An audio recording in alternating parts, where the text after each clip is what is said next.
Tonight, Aquaman has conquered the horrors of the deep, but can he conquer his high school reunion? Steve Trevor reveals that he is an avid listener of Weird Al Yankovic. I'll admit I didn't see that one coming. And Gregg Hurwitz, can I please see the inside of your house, specifically your man-bat shrine, because I know you have to have one. All that and more tonight on the Not-So-New 52.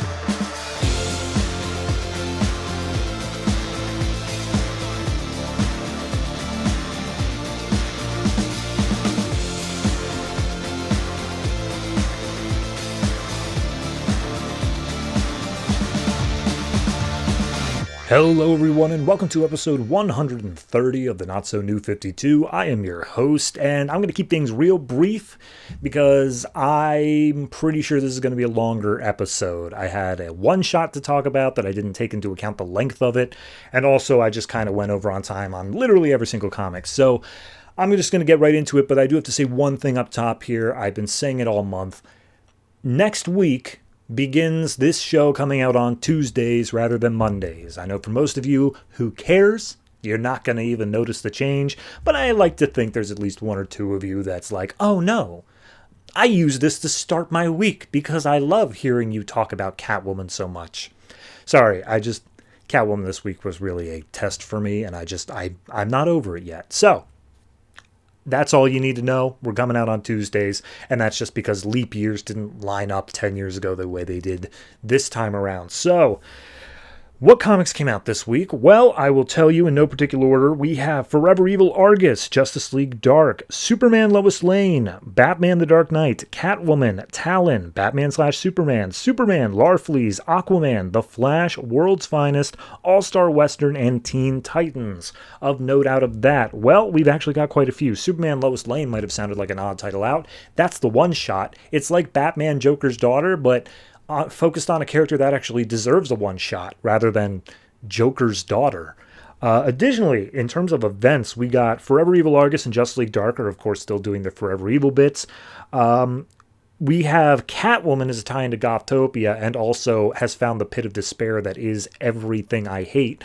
And strangely enough, World's Finest and Batman Superman are doing their own event now called First Contact. That is part 1 and 2 coming out this week. So, yeah, be listening for that as well. Besides that, I think everything else is a standalone. Superman's just being stupid in general with how it's not able to drop an arc, period. It's been continuing over stuff since like issue 8, and I'm tired of it. But beyond that, yeah, no, that's the show. So without wasting any more time, let's get right into it.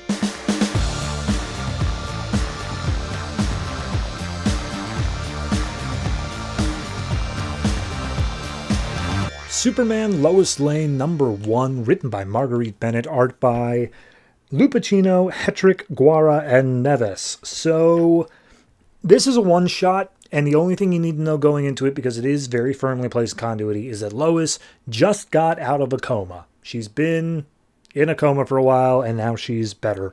So we pick up way back in Lois's childhood, along with her sister Lucy, and they're on a military base. Lucy's climbing up in a tree, and Lois is like, you're gonna fall, and I can't catch you. And she's like, yes, you can catch me. I trust you.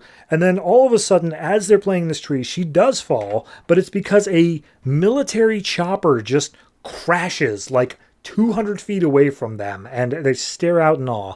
So cutting to now, Lois is lying awake. She's like, it's always hard to sleep after a coma. You feel like you wasted so much time. And we get intercut with this as she hears someone breaking into her house. A scene below that where a young couple has their apartment broken into by some like people with guns, and one of them's wearing a mask and like full costume. And one of them gets black bagged. The other one, a blonde one, gets attacked as well, but she manages to escape and runs down the street. And it turns out, as these stories collide, that this is Lucy. Lucy is the blonde, and she's busting into Lois's house looking for a place to be safe. And as Lois sees her, just like, oh my God, Lucy, what's wrong? And she's just like, oh, you got to help me. She's a monster. I fell. You got to catch me. So then we cut back in time again, and we see Lois is getting chewed out by her father. Like, oh, that was very dangerous. You guys could have been hurt with that falling chopper thing. You got to watch out for your sister Lois. And she's like, oh, yes, sir. And so she runs off. We see Lois's mom is talking to her dad, basically saying, like, that wasn't their fault. Like, that's just something that happens when you're on a military base. And yeah, it's scary, but like, that's not on them. And so turns out that the mom, as through a bunch of internal dialogue, is sick. She gets nosebleeds and there's something wrong with her, and she just is very frail and brittle. And right now she's doing fine, but like Sam is talking about, hey, let's go and do some tests and stuff like that. And she's like, I don't want to do any more tests. So at this point, Lois is saying, like, I can barely remember my mom, but like, I remember good things about her. So we see her fixing up Lucy, and Lucy's freaking out, saying like, oh, I had this roommate and she was taken. We went whitewater rafting together. We adopted a cat named Simon, and it's very heavily implied that they are in a relationship, but they don't actually outright say it. So this roommate, she got sick and she was given these new pills. They were like purple crystal looking things, and they worked. They made her better, but something happened. There were some symptoms where she started like turning into a monster. And her name is Amanda, by the way. And one day, you know, they came home and they said there were men there, and they took away Amanda. And Lucy's like, I'm not going to go to the police. I don't want to. She's not a monster, but like they might treat her like she is. You have to promise not to tell anyone. And Lois is like, I mean, I could tell a very specific someone who could deal with this very quickly. And she's like, don't. He's an alien. I don't trust him. Don't do it. And she begs Lois, and Lois is like, fine, all right, I will help you find Amanda. I will figure this out. And she's like, and Simon. It's like, yes, okay, and your cat. So early the next morning, while Lucy is recuperating, she goes out. She goes to her old apartment building, sees if she can get any info. Nobody's talking. She does find Simon, who was brought home at that point. So then she goes to the hospital where Amanda went to. They said that there was a Dr. Osterman who showed up, but he like quit the day after, and then thousands of dollars of medication were stolen. There was a cop who was talking about a new drug that's on the market, something big and heavy. And then she talks to her bookie, who gets some interesting addresses and stuff like that she can work on. So Lois is getting all the pieces together, but she's like, something's missing. There's a big part of this that I'm not being told. Something's wrong. So she goes and she meets up with Jimmy. Jimmy brings a little like spy cam thing. He's like, all right, this will record, but you're the only one who'll have a copy. It won't be streaming. And here's your microphone and stuff like that. You're going to tell me what's up? And she's like, nah. So she tells Jimmy, if I don't come back, here's a number, call it, say it's an emergency. And we see as she walks off, somebody is watching from inside the tree. So Lois makes herself to the bad part of town. She talks about how there was a gambler that she used to know who stopped her in the street and said like, hey, there's this new drug going around and it's super special. And he winked, but when he winked, there were 2 sets of eyelids and something was wrong with his tongue. So Lois finds some drug dealers at a place where the bookie said to go. She rubs her eyes to the point where she looks strung out, and she's like, hey, I heard you got something new. And he pulls out these tiny little purple crystals. And at that point, helicopter comes in and immediately just starts tackling these guys to the ground. And they're all wearing hoods, but when the hoods come off, they are literally animalistic monsters. So Lois gets attacked. She fights back a little bit. The one dude, he's called Agent. We'll just call him that. Agent tases her, takes her out, puts her in a black bag, and they all go back up into the chopper. So we get one more flashback here of Lois cooking with her mom, and that her family's just having a great time. Everything's happy. But then her mom starts bleeding out of her nose and her eyes. And that was like the last time that her mom ever cooked for them. And Lois had to be the one that learned how to cook from then on. And her sister, you know, kind of held it against her for a while because it wasn't the same as mom's cooking. So all the agents come to this shipyard on the east side of Metropolis, where apparently they've set up this base using old wrecked ships. And immediately Lois is like, oh, I heard you guys have been kidnapping people and experimenting on them to make them monsters. And Agent's like, Lois Lane, I know who you are, and you've got your information wrong. We aren't the bad guys here. And as we go inside, we see there are monsters in cages being attacked and stuff like that. So Lois gets strapped down to a chair and just like, look, we're the good guys.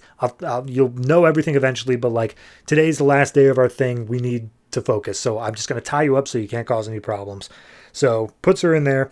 We see that there is a small like opening way above where Lois is in this tiny little cramped corridor. So despite being strapped to a chair, she manages to climb her way up this wall to hear out this opening. And we get the backstory that something crashed to Earth. The pharmaceutical industry said, hey, let's see if we can make that drugs. They held a bunch of clinical trials that seemed to make it so that everything is hunky-dory and there's increased healing and everything's awesome. It's like a super awesome drug. However, it turns out that their trials were too sterilized, and it's not actually like a crystal, it's a fungus. And as soon as the fungus was out in the real world, it was able to be like used in non-sterile applications, it started causing these people to transform into these horrific looking monsters. And that raid at the pharmacy at that hospital was actually just some hoodlums who were just stealing drugs. They had no idea what it was. That's the whole way it got out in the population. So at that point, Lois overhears, nope, there's just two more people that we were unaccounted for, 2 women that we attacked last night, but one of them escaped. And that's where Lois puts together, crap, Lucy was on the drugs too. So from how high up Lois is, she realizes she's got to drop down to the ground in order to escape. She cracks open the chair. She's like, cool, didn't break any bones. Let's go. And as she makes her way out, she sees a bunch of the monsters have managed to make their way free, and they all start attacking the people here. Lois defends the agent and says, all right, look, I need your help here. These are people, I gotta help them. So she runs down, she calls out for Amanda. Amanda is still human enough that she's able to respond. She's like, I'm here. So she cracks open Amanda's cage. Lois says like, oh, we've got to help the others. And Amanda's like, there's no time, Lucy, we got to deal with her. And Lois is like, crap, you're right. All right. She busts open another cage, says, you, free everybody else. And then she starts making her way up to the upper decks. As we get to the upper decks, we see this giant, horrific looking 6-legged like insect monster that is just attacking everybody along with tons of other beasts. Agent is yelling out to everybody, do not shoot to kill. These are human beings, tranq darts only. But there are a few cops here, or not a few cops, a few like doctors and guards here who are trying to use real guns. So Agent tranks them and says, all right, you guys are out. I'm taking control of this. Lois is saying, we have to help these people. We got to help protect them. And Agent basically says, dude, I know you're about your whole situation. We got this. Go and find your sister. I'll talk to you later. So they get up onto the back of this giant insect creature, which then starts flying, and it flies them off the ship over Metropolis. And Lois internally monologues just like, oh, you lied to me, Lucy, but like I said I'd always be there for you, but like I wasn't able to catch you here. You got involved in these drugs. Like I feel personally responsible for that. And as they're flying, Lois asks like, hey, do you know who this is that like we're flying on? And Amanda says, just call him Simon. And it's like, this is the cat? How did the cat get back here? I brought the cat home. Whatever. So they're just flying, and Lois is saying, like, I got it all on my camera. We're going to publish this. We're going to make them pay for what they did. And Amanda's like, do you really think it's a good idea to publish all the faces of people who are changelings like me? Like, we're able to turn back into humans if we haven't been using the drug enough. Like, we can detox. That's not a problem. But, like, in the meantime, we would be branded as, like, complete outsiders. That's not a good thing to do. But Lois is still just like, I mean, let me talk to my sister. So Superman shows up at the shipyard. He's dealing with that. The agent has already left with all of the people in choppers. They're all getting treated, the people who can be. Simon and Amanda crawl in through Lois's window. They have Simon shrink down enough that he can. And the agent calls up Lois and just like, look, if you want to expose us, I mean, I'm not going to tell you not to, but it will end up hurting you and your family far more than it would end up hurting me. And Lois is like, you don't know me. He's like, I do know you. We are very, very aware of what you do. So I'm just telling you, I am part of the cleanup crew. I was not part of disseminating this. We're not the bad guys. We're going to make this right. All right. That's a promise. So at that point, he hangs up and Lois is like, I'm not sure what to do, but all right.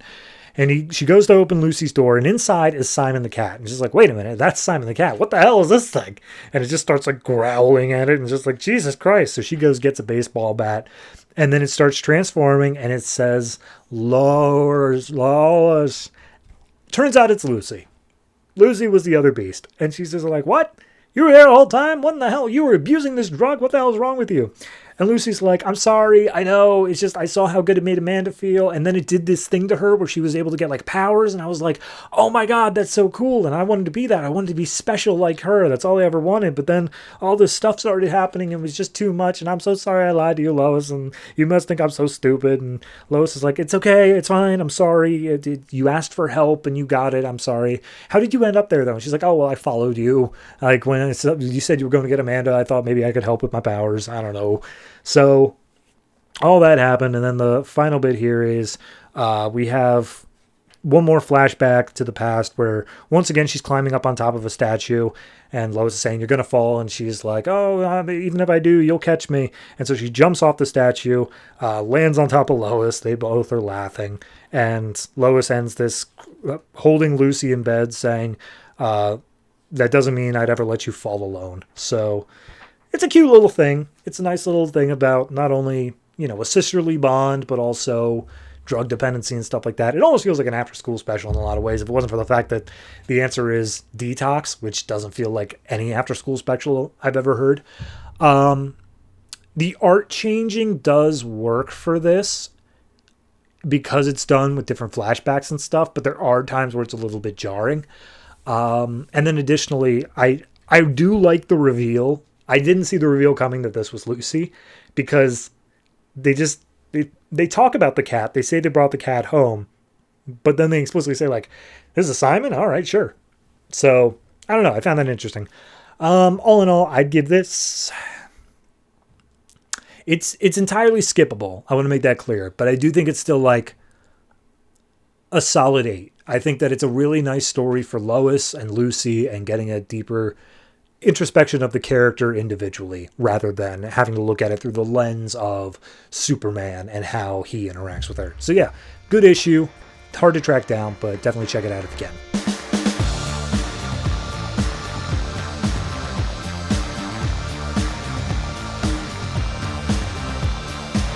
Forever Evil Argus number 5, written by Sterling Gates, art by Neil Edwards. So last issue, we had Steve Trevor finally come to the realization of Cheetah. That's what I need. Cheetah and the Lasso of Truth.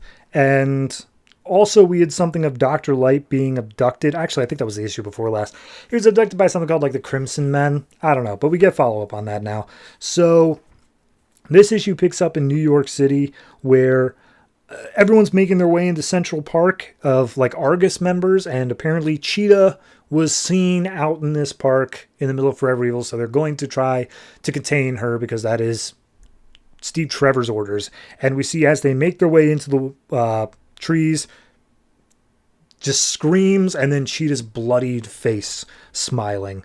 So we cut to now where Trevor and Killer Frost are running their way through New York, trying to get to Central Park. They just arrived in like a small, like, glider, it looks like. And Killer Frost is not doing well. She's like, I haven't fed on anything in a while. I need to eat. I'm literally dying right now. Trevor turns around, hands her an A.R.G.U.S protein bar, being like, here's all your nutrients. And she's just like, that's not what I mean, man.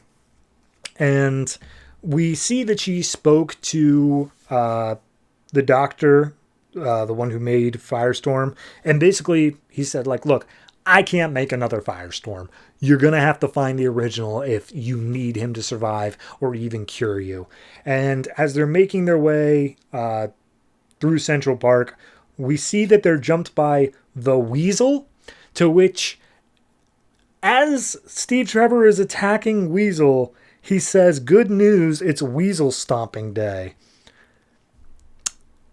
That's just a Weird Al song. I don't know why that's here. Anyway, so Steve Trevor has been continually calling Killer Frost Frosty, which she hates, but he's just like, oh, ice him, Frosty, quick. And she freezes him in a block of ice, and she's like, you get that one for free, but like, stop calling me that. And so she doubles down. She's in like too much pain to continue forward. And he's just like, look, I get it, but like, I have no problem leaving you behind. I'm going to keep going regardless. So don't slow me down. And she's just like, fine, then I'm going to do this. And she goes over and she starts to like try to feed on Weasel. And she's like, you're not going to stop me? He's like, no, he's the Weasel. Who cares? And she's like, aren't you a hero? And he's like, nah, I'm a man with a mission, and I'm going to do anything to get that done. So they argue for a little bit more, saying, like, oh, well, why are you even in on this, Killer Frost? You just care about getting Firestorm back. What then? You think he's just going to, like, cure you and then you forget all your crimes? No, you're still a criminal. So at that point, I'm a bit unclear as to what happens, because there's a few speech bubbles, but, like, it's not clear who's talking.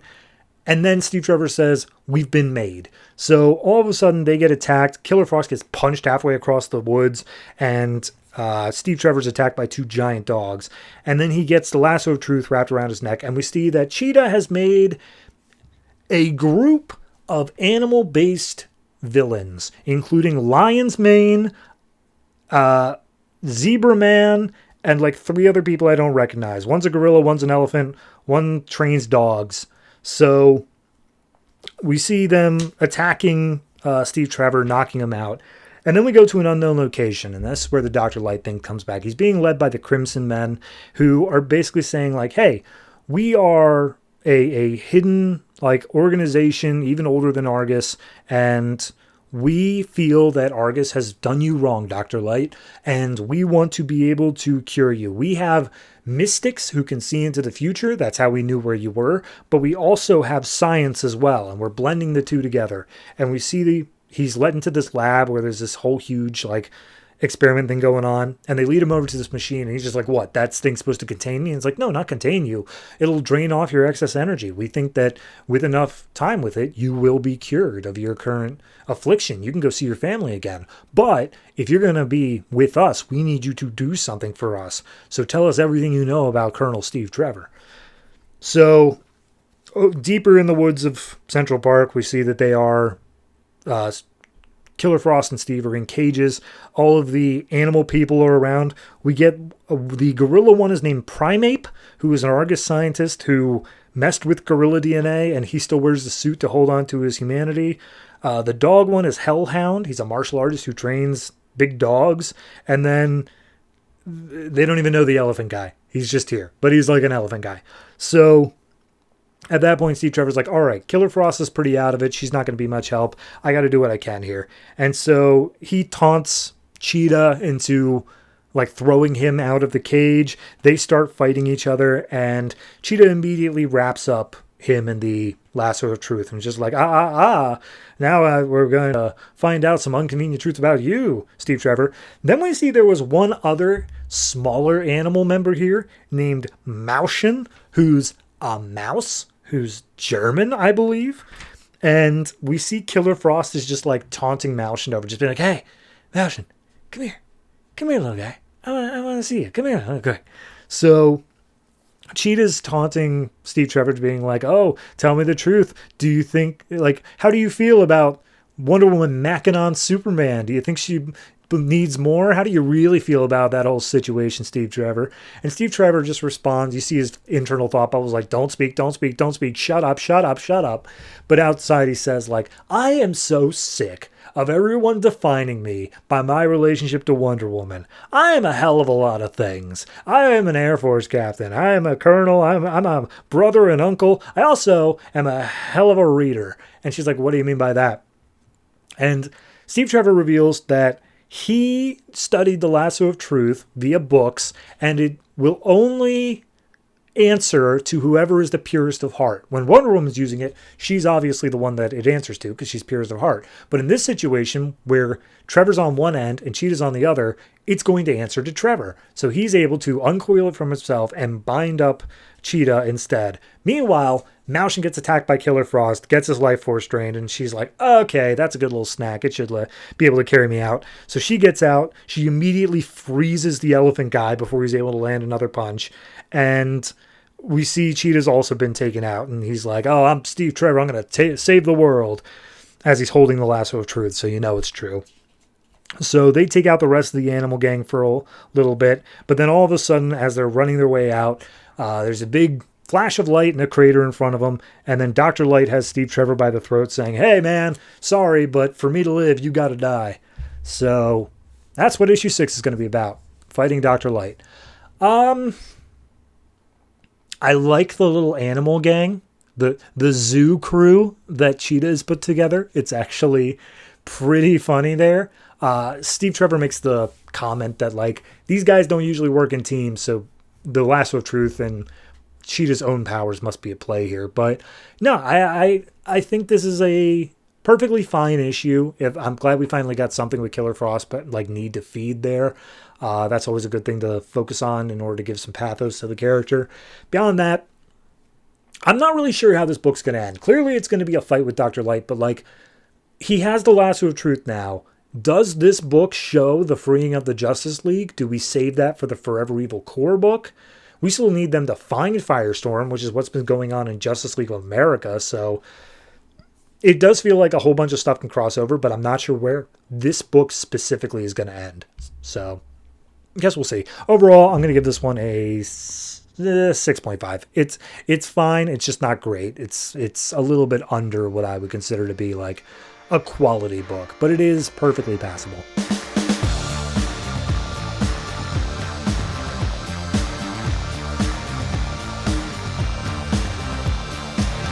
Justice League Dark number 28, written by J.M. DeMatteis, art by Vicente Cifuentes and Dan Jurgens. So last issue, Pandora had a whole thing where she broke out of the prison that all the magic people put into, and she brought with her Phantom Stranger and Cassandra Kraft, who is a blind mystic, psychic, however you want to call it, and everyone else is stuck in what is essentially a nuclear bomb waiting to happen. So the group with Pandora, they're all on a beach in the South Pacific, and they're like, oh my god, they're all gonna die, we gotta go and save them. And by the way, Cassandra, why are you here? For all, like, Phantom Stranger and I, says Pandora, are super powerful beings, but like, why? What managed to get you out? And she's like, I don't know. When you escaped, I felt something like pulling me, so I just went with it. Seemed like the best I could do. And they're just like, all right, sure, whatever. But like, seriously, if you've got something important, like, why are you important enough to be brought to that place in the first place? So Phantom Stranger goes to check her out, and then Cassandra just like blasts him away with a huge amount of energy. Pandora's like, Jesus Christ, what the hell was that? She's like, I don't know. It just seemed like, I just reacted. And Phantom Stranger is essentially like, I feel that power felt kind of familiar. I'm not so sure about this. But either way, they say, all right, we got to focus to save everybody else. Meanwhile, back in Nanda Parbat, Felix Faust and Nick Necro are trying to stop the meltdown from happening. And Necro's like, I got nothing. We're all going to die. And Faust is essentially like, come on, man. Give me something to work with. You're the best here. And Nick then puts forward like, okay, well, hold on. Nanda Parbat has a whole bunch of magic energy just in it as a place.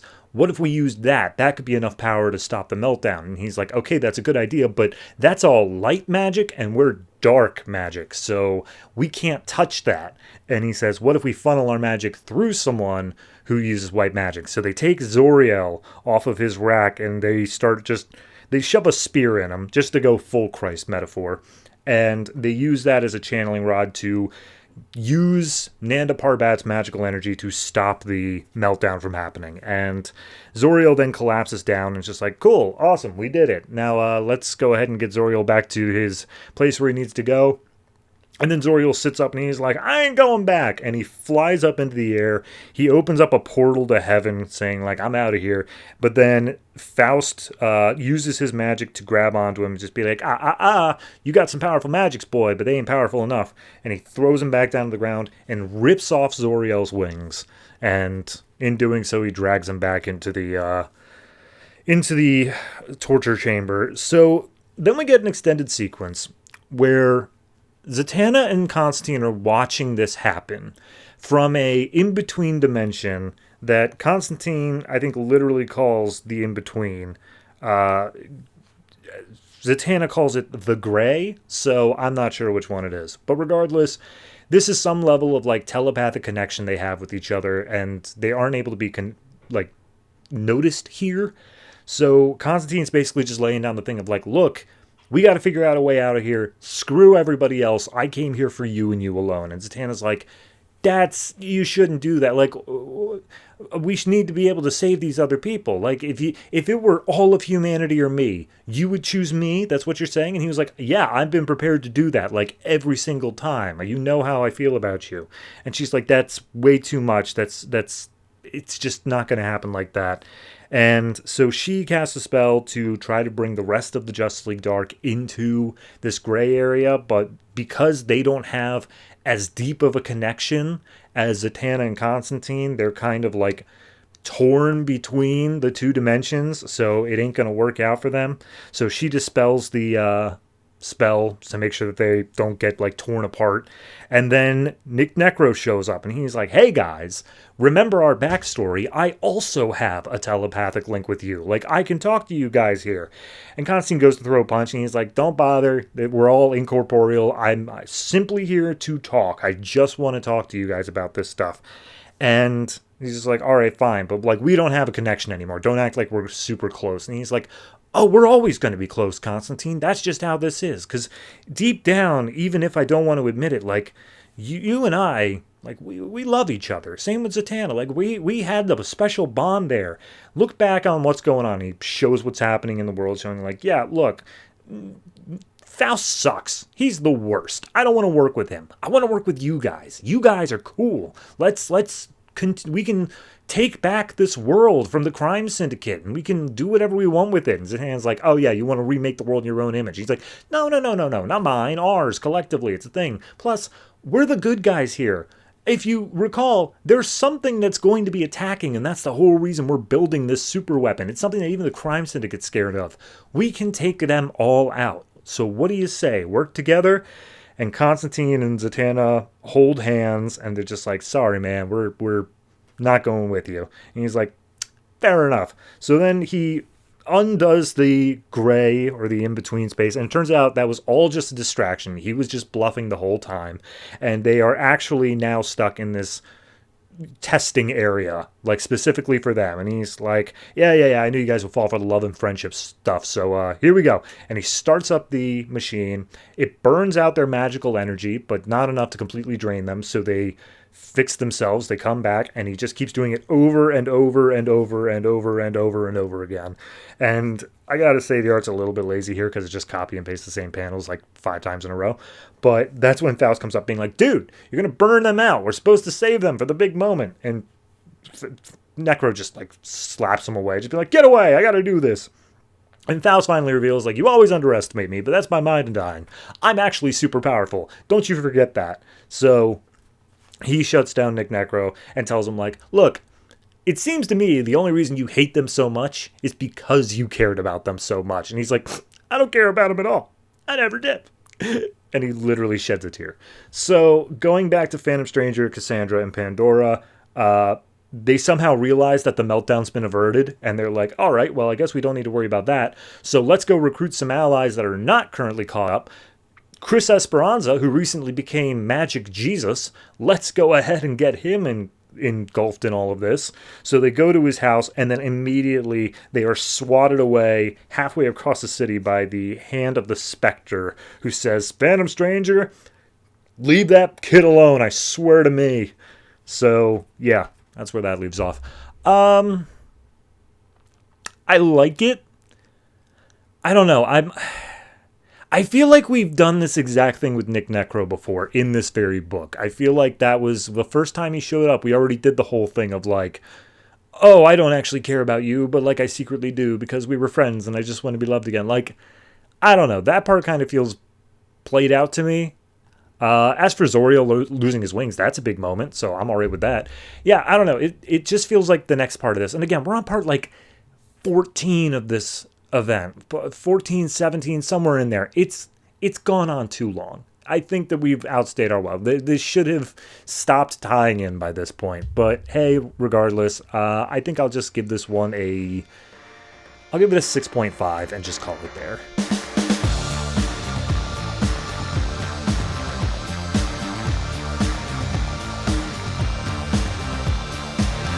Batman Superman number 8, written by Greg Pak, art by Jay Lee. This is part 1 of the first Contact crossover with World's Finest. It's just where Batman and Superman meet Huntress and Power Girl. So at the end of World's Finest 19, Power Girl's having trouble controlling her powers. She's getting a little bit crazy with it. And then Huntress goes to talk to Batman in the Batcave. So we open up with Huntress being in a like laser cage in the Batcave. And Batman's like, there's a thief in here, but like she moves like a robin and she says that she's my kid. So something weird's going on here. And she explains like, yeah, I'm a daughter from another dimension. And Batman's like, okay, I'm going to need more than that. So she gives a full rundown of like, there's a different Earth. My name's Helena, Catwoman and Batman. Like, that's a thing. And then all of a sudden, Batman remembers his adventure from the first arc of Batman Superman over on Earth 2. And he's like, oh, okay, that's a thing. All right, fine. So he believes what she says, but he's just like, I'm still going to do the Batman thing and not trust you. So does a tranq dart right to her forehead and takes her out. And then does a DNA test, which it does show that she is officially his daughter. And he's just like, all right, that's weird. And then Huntress just walks out like next to him at the computer. And he's just like, of course she managed to get out. If I'm the one who taught her, she knows all of my tricks. And she's like, I know all your tricks. Anyway, here, scoot over. Let me show you some stuff. So she just starts typing away at the back computer. And Batman's like, I trust her. And I don't like the feeling that I trust her. So she explains, my friend, Power Girl, she's just as strong as Superman, maybe a little bit less, but right now she's losing control of her powers, and I need your help in dealing with that. So her and Batman get into the Batjet, and Huntress is like, shouldn't we call Superman to deal with someone as strong as Superman? And he's just like, no, we're not going to call him. She's like, aren't you best buddies? Like, on my world you are. And he's just like, psh, your world sounds stupid. I'm not best buddies with him. He's arrogant and he rushes in and he's all headstrong. We're not super best buddies over here. And she's just like, that sounds stupid and dumb. You're in the Justice League together. He should be your friend. You're a bad dad. So cutting over to Power Girl, she's on the comms with Helena, and Helena's like, hey, I brought my dad. He's going to come and help. And Power Girl's just like, no, why would you do that? I don't want help from him. Come on. So at that point, Karen, like, she's unable to control her heat vision. She's just like trying to stare up into the sky. Eventually, as the Batjet comes over, like, she moves her head around and almost hits it, until eventually her head moving around decapitates a mountain, which almost falls not only onto the Batjet, but onto a village down below. And that's enough to get Superman to come in. And he literally comes in to stop the heat vision from hitting a small dog, which he's just holding in his hand. And he's just like, that's quite enough of that. So he flies up. He tries to get a hold of Karen. Karen just throws him into the mountain saying, let go of me. Superman's like, all right, I get it. She's scared. Her breathing's ragged. But like, oh boy, she hits like a truck. So at that point, Batman calls over the comm saying, like, you got to back off, man. We don't know if what she has is contagious, whether it's going to infect you as well. You got to think about this. And Superman's just like, I get what you're saying, but I have to go help someone. So the mountain's falling even more apart now because of Karen's thing going on. So he's just trying to hold down pieces of the mountain from hitting the village below. Karen's freaking out, talking over the comms to Helena, being like, I feel so out of control right now. If I speak over a whisper, I think I'm going to tear this entire world apart. So I am freaking out right now. And at that point, Superman's like, hey, sorry about this. This isn't going to hurt. And he just smashes the big chunk of the mountain down onto Karen.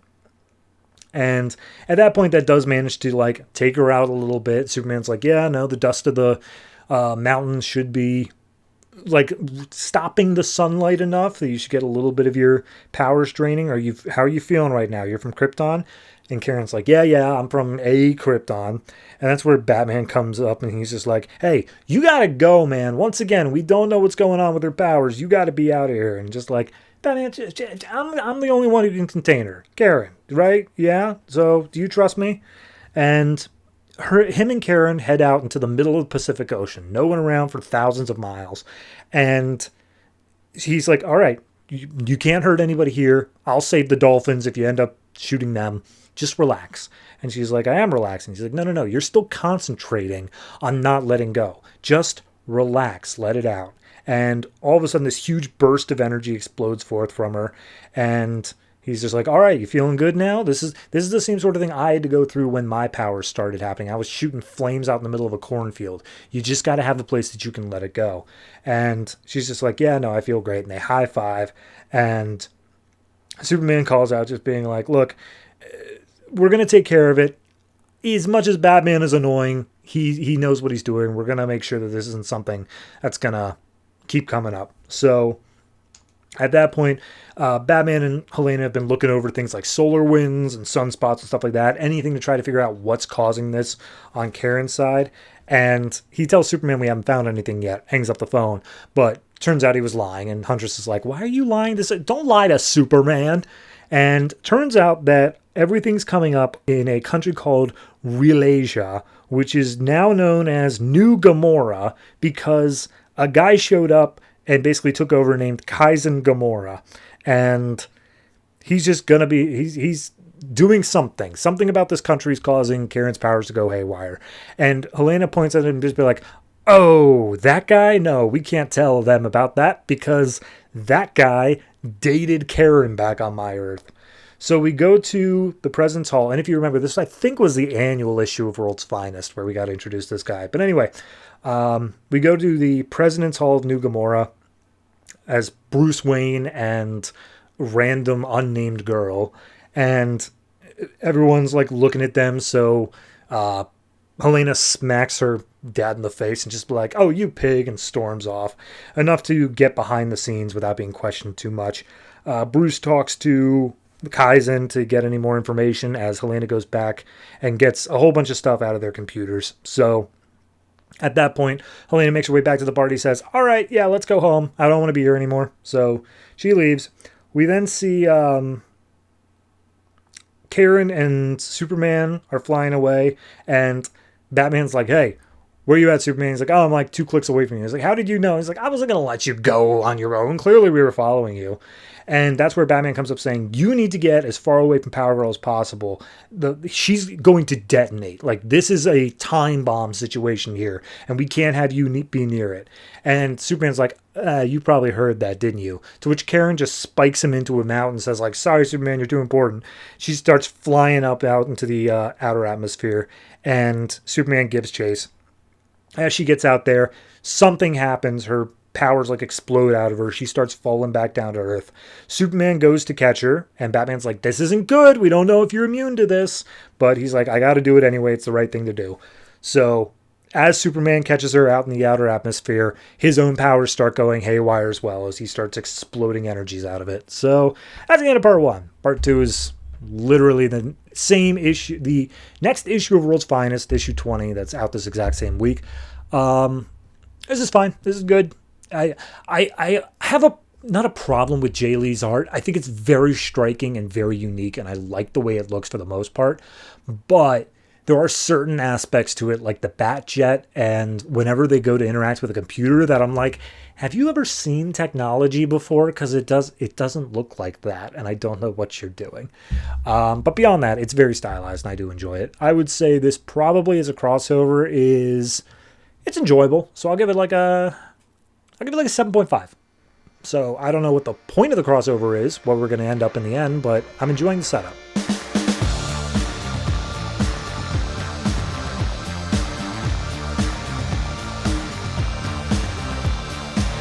World's Finest number 20, written by Paul Levitz, art by R.B. Silva. This is part 2 of the First Contact crossover, and last issue in Batman Superman.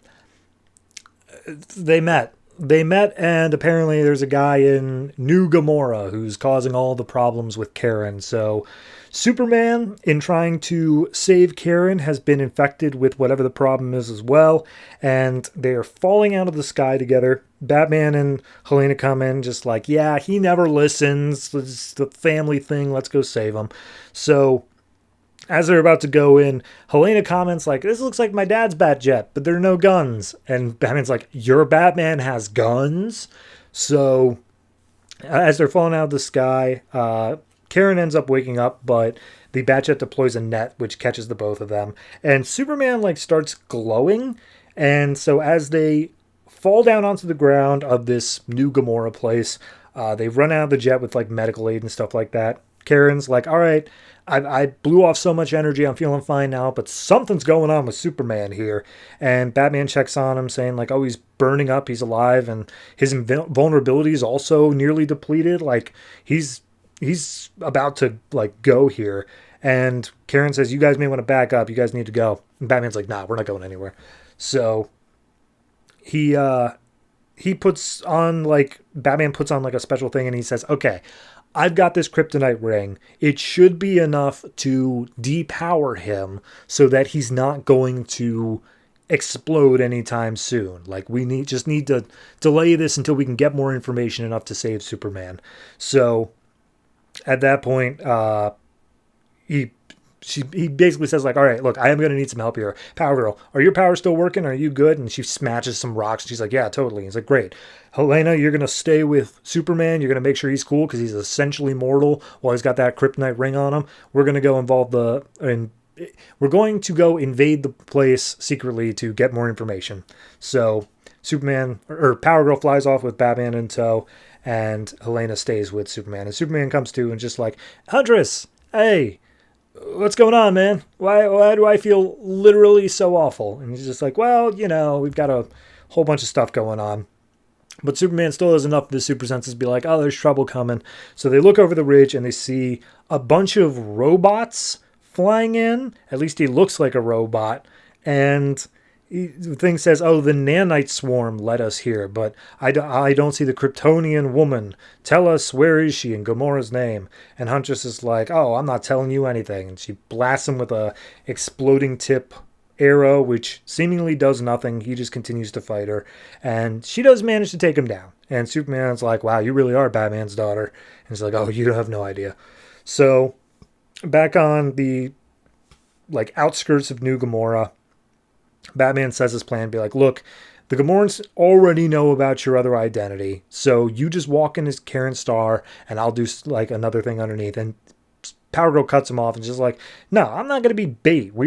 Look, as weird as it sounds to you, like Superman and Batman were equals. So there's no I'm the brains thing going on here. So I will see you inside when you get there. And she just flies off into the city. And Batman's like, oh my God, you are just like him. So at this point, he goes down in the sewers and starts like messing around with some cables and piping and stuff like that, trying to hack into the system. Meanwhile, Karen up top gets up to the Gamorans area and she sees Ken from the annual, who is now Kaizen Gamora. And just like, oh my God, that's what are the odds on this earth? It's the other version of Ken. That's incredible. So she thinks about like, yeah, no, I mean, we had a great kiss together and then, he died, but I can go and I can make that up. So she flies in, accidentally knocks down his door, and he's just like, oh, you are Power Girl, the American. Of course, I owe you an apology. She's like, what? Why? And he's just like, your powers are all messed up, and that's our fault. And I'm sorry about that, but the nanites that have infected you, because it's nanites, they were looking for molecules, like atoms that were the wrong way around, that could only be found in an alternate universe. And they were using that so that we could open up a bridge to that alternate universe. And Karen's like, you can open up a bridge to another. Tell me more. So Superman and Huntress are just walking through the city. They're dressed in like the local garb and just trying to blend in. And Superman's like, nah, I feel like crap, but if we're going to do the civilian bit, I will go by the name of Todd Connor, and I'll be a photographer, and you can be Kate Kyle, and we can come up with this whole cover story. And she's just like, all right, yeah, I'm good with all that. So we get parallel stories of Batman trying to hack in and get more information about whatever the plans are, whereas Kaizen's literally describing the plan to Karen, saying like, yeah, we got all this stuff about the molecules, so we're just basically trying to develop the idea of how to build this bridge, but we've got a pretty good idea and we've already made some progress. And he pulls up this hologram basically of Earth 2. It literally has all of the same like fire pits and everything that are on Earth 2. And she's like, that's home. That's it. It's still there. It's away. And Batman at this point, he comes across surveillance footage of like an entire robot army. And he's just like, oh God, they're evil. All right, let's go. So he goes off to find Power Girl. Meanwhile, Power Girl's like, hey, So, like, what do you need from me? Like, what's going on yet? And he's just like, oh, well, but, in order to harvest what I need your body. So we're going to have to kill you. Like, that's just how it's going to happen. I'm going to have to take the organics. And she's like, you think you're going to hurt me? And he's just like, no, of course not me. My army of robots. And then the whole army of robots come out. As she starts getting jumped, Batman comes in and tries to defend her. And meanwhile, Superman and Huntress get stopped by a local authority who are like, excuse me, where are your visas? Show me your papers. And they're like, But yeah, that's the issue. I like the development that this is a thing of, we're taking these different things, we're showing how they can work well together, of Batman and a Superman-esque character, and then Huntress, and then a Batman-esque character. So I'm down with all of that. I like the idea of the portal to Earth 2 being like the central point of saying like, this is why it's a big deal. However, I think it might be a bit too bogged down in its own lore to make this a good story for like someone just coming in. Like if somebody was only reading Batman Superman, I feel like this story is a mess. I feel like they're bringing up so much stuff of like, oh yeah, this guy that I knew in an alternate universe and we had a date. It's like, it makes it sound like it's a whole big thing, but literally it was only one issue and only like a third of that issue. So it's a little bit bogged down in its own stuff, but I am enjoying it having read World's Finest. I don't think it's a big problem there. Overall, art style's fine, writing's okay. It does feel like it's trying to have 4 leads, which is a little bit of a struggle, but I'm getting the gist of it. I'd say this is probably solid 7. It's good issue. It's setting up some fun stuff, and we'll just see what comes around the next time that we have these.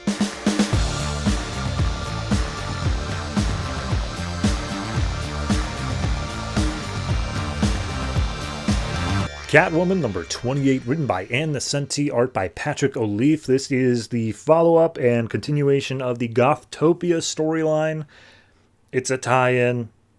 We have Catwoman is now Catbird, and she is having like a split personality thing because she found her old Catwoman outfit. It's like, wait a minute, hold on, what's that? So, we also got introduced to some guy, I think his name was like Steel Wings or something, who showed her like, this is the real Gotham. It's awful down there. So we open up with a woman being mugged in an alley, and apparently it's like just after Christmas because they're talking about how a bunch of like tinsel's lying in the streets of Gotham. And this woman screams out for help, and she sees all these heroes up in the sky just going over the city, and they don't even help her. They just are completely blind to her problem, which I don't think that's how the story's ever been presented, but so be it. So then we go to the Gotham Police Department, where Selina is offering help as a suicide hotline helper, talker, whatever you want to call it. And she's talking to a coworker who they just fully describe everything that happens of like, yeah, no, Gotham, something's affecting these people. They snap out of it, and then they realize that everything's wrong, and they try to kill themselves. But if we stop them from killing themselves, then they actually just snap back further into their delusions. So that's happening. And then Catwoman and the lady are like, well, why isn't it affecting us? And they realize like, oh, maybe it is. And then they just get up and walk away. And they're like, all right, well, I guess, yeah, we're affected. So Catwoman goes and talks to some dude who is fully like snapped out of it. And he's explaining like, yeah, no, things are weird out there. Like nobody even notices it going on anymore. People are just like sleepwalking. And she's like, oh, I don't think that's exactly what's going on. And he passes her a smoke, and he like pops up Valentine's Day balloon nearby in an interrogation room for some reason, and basically says like, look, I pass you that smoke, you took it as if you do smoke, but like you're holding it as if you hate the habit, you don't even realize it. So that's going on. Catwoman's walking down the street saying like, oh god, people making out on Valentine's Day is so gross. But then she sees a person getting purse snatched right in front of a cop, and Catwoman just like grabs him by the collar and be like, dude, what the heck? Why are you doing that? There's a cop right there. And he's just like, Cop didn't seem to care. No one seems to care. We can just do whatever we want. She's like, okay, well, why aren't you affected by this? And he's like, I'm on drugs. Maybe that's why. So we see Catwoman now in her actual Catwoman outfit. Guy's name is Steel Jacket. She breaks into his place by just figuring out that she was a war veteran, something, something, something. His name is Gunther Nash. And as she breaks in there, she gets caught up in an old, like, rope around the leg thing. Gunther comes out and has a gun to her head, and she's like, look, I'm just here to apologize about what happened before. She breaks out of the trap, grabs Gunther by the throat, and she's like, oh my god, you were so light. Why are you so light? And he's like, I had experiments done on me. They hollowed out my bones, which allows me to fly. But I need an exoskeleton, which is why I made the steel jacket thing, so that I don't get hurt, because I got brittle bones. So he's looking for some like heist or something that's going to be able to do a medical thing that's going to fix his body. And Catwoman's like, but then you'll never fly again. And he's like, oh, well, gonna do it anyway. So Catwoman agrees to this heist, breaks into a rich person's home and just starts stealing well, first she drops a bunch of band-aids on the table, and they're like, what's this? And she's like, you're gonna need them. So then she starts taking all their jewels and scratching them up a little bit. And they're like, well, we may as well take the band-aids that this nice woman has kindly tossed us. And then the one woman chews her out, just being like, and it's Valentine's Day. Have you no love in your life?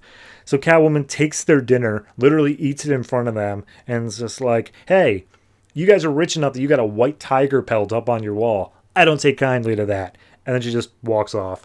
So over in the Peace Department, Detective Alvarez is like, huh, a cat woman just burglarized this place. We don't know any cat women. That must be new on the town. We should pass this along to Batman's team, specifically Cat Bird. He doesn't put two and two together. So Catwoman's swinging through the city, still in her Catwoman gear, and then she sees a bride who is about to commit suicide off the top of this building. She jumps. Catwoman swoops in, and I swear to God, mid-panel here, she switches from Catwoman outfit to Catbird outfit. Just because the very next panel is her talking to Batgirl, aka I think it's Bluebell in this continuity, and she can't be in the wrong outfit for that. So then Bluebell come up and just be like, hey, we've heard about a woman dressed as a black cat. Heard about that? And she's like, no, that woman sounds crazy. So then Selena gets home. She sees what her other personality, I guess, has done. She goes just like leaving out cat food and stuff like that. And she's like, I don't even have a cat. So she goes over to her closet and she sees a whole bunch of clothes that aren't hers. And she all of a sudden flashes. She's like, oh, remember who you are. And she slams the wardrobe shut. So she goes over to, I think it's a zoo. It's called Animal Funland.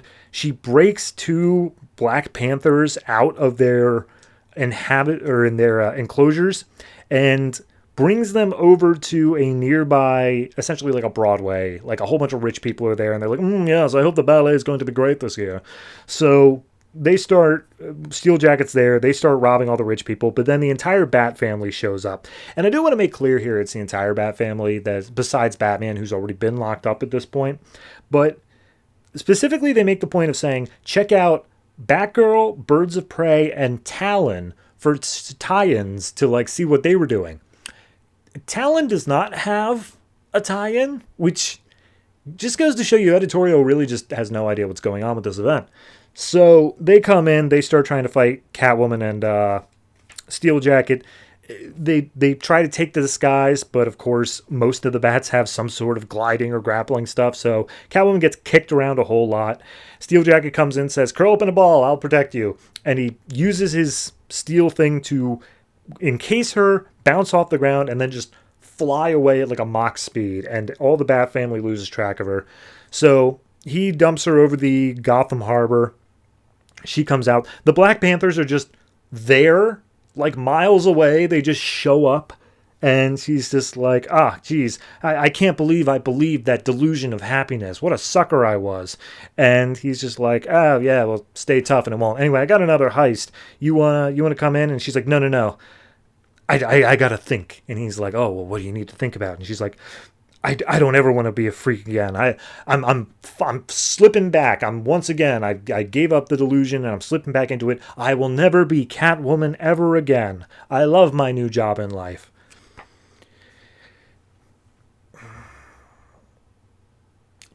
I don't think anyone's editing this book. Let me be clear about that. I don't think anyone is editing this book because she changes costume like mid-swing as she's saving somebody. There are two large jungle cats that make their way from inner city to outer limits as fast as someone can fly. The editor's box itself, which would imply someone's editing this book, talks about a book that doesn't even exist and says, go read it. It's on the shelves now. What is this event? And more importantly, I don't like Catwoman. So those two things added together, like, this is just a failure overall of, like, tying in and writing, and I hate it. I hate it. It's not a good book. On top of that, it's confusing because every other book is saying, like, oh yeah, once you snap out of it, you're out of it for good. Like, you don't got to worry about it. This one's throwing in this thing of like, but if you snap out of it and then you stay snapped out of it, you'll double back like an addict. And it's like, no. Every other book disagrees with it. You can't just make up your own lore in your tie-ins here. You got to deal with what's going on in the main. Anyway, it says check out Detective Comics 29, so I'm sure we'll get some sort of a wrap up there, but I guarantee you, like, nothing that's covered here is going to matter except the Catbird storyline, because that was actually important in Detective. So, yeah, overall, I mean, I just really dislike this book. I got to give it, like, 2. Like, it's just a failure in every regard. And I'm so looking forward to whoever's coming on after in the Nocenti, and I cannot pray that comes soon enough.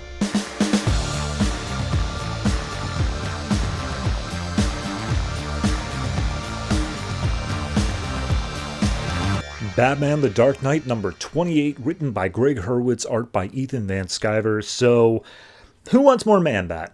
So we open up in Gotham where there's been a murder, there are 2 bite marks, and all the blood has been drained from the victim.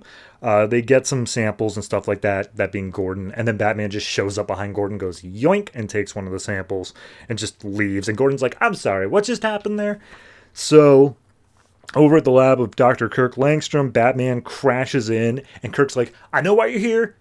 It wasn't me. And he's like, really? It really seems like it was Man-Bat, and we already dealt with the woman bat. I'm blanking on her name, but your wife. We dealt with her, so who is it, man? And he's like, I don't know, but it ain't me.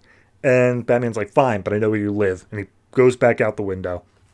So then we cut across town to, I guess it's Langstrom Industries, where we meet Abraham Langstrom, the father of Kirk, and he is a super muscular, tall, rugged businessman who doesn't take any crap from anybody, and he is immediately saying, like, oh yes, cancel these meetings, do all this stuff, business, business, business.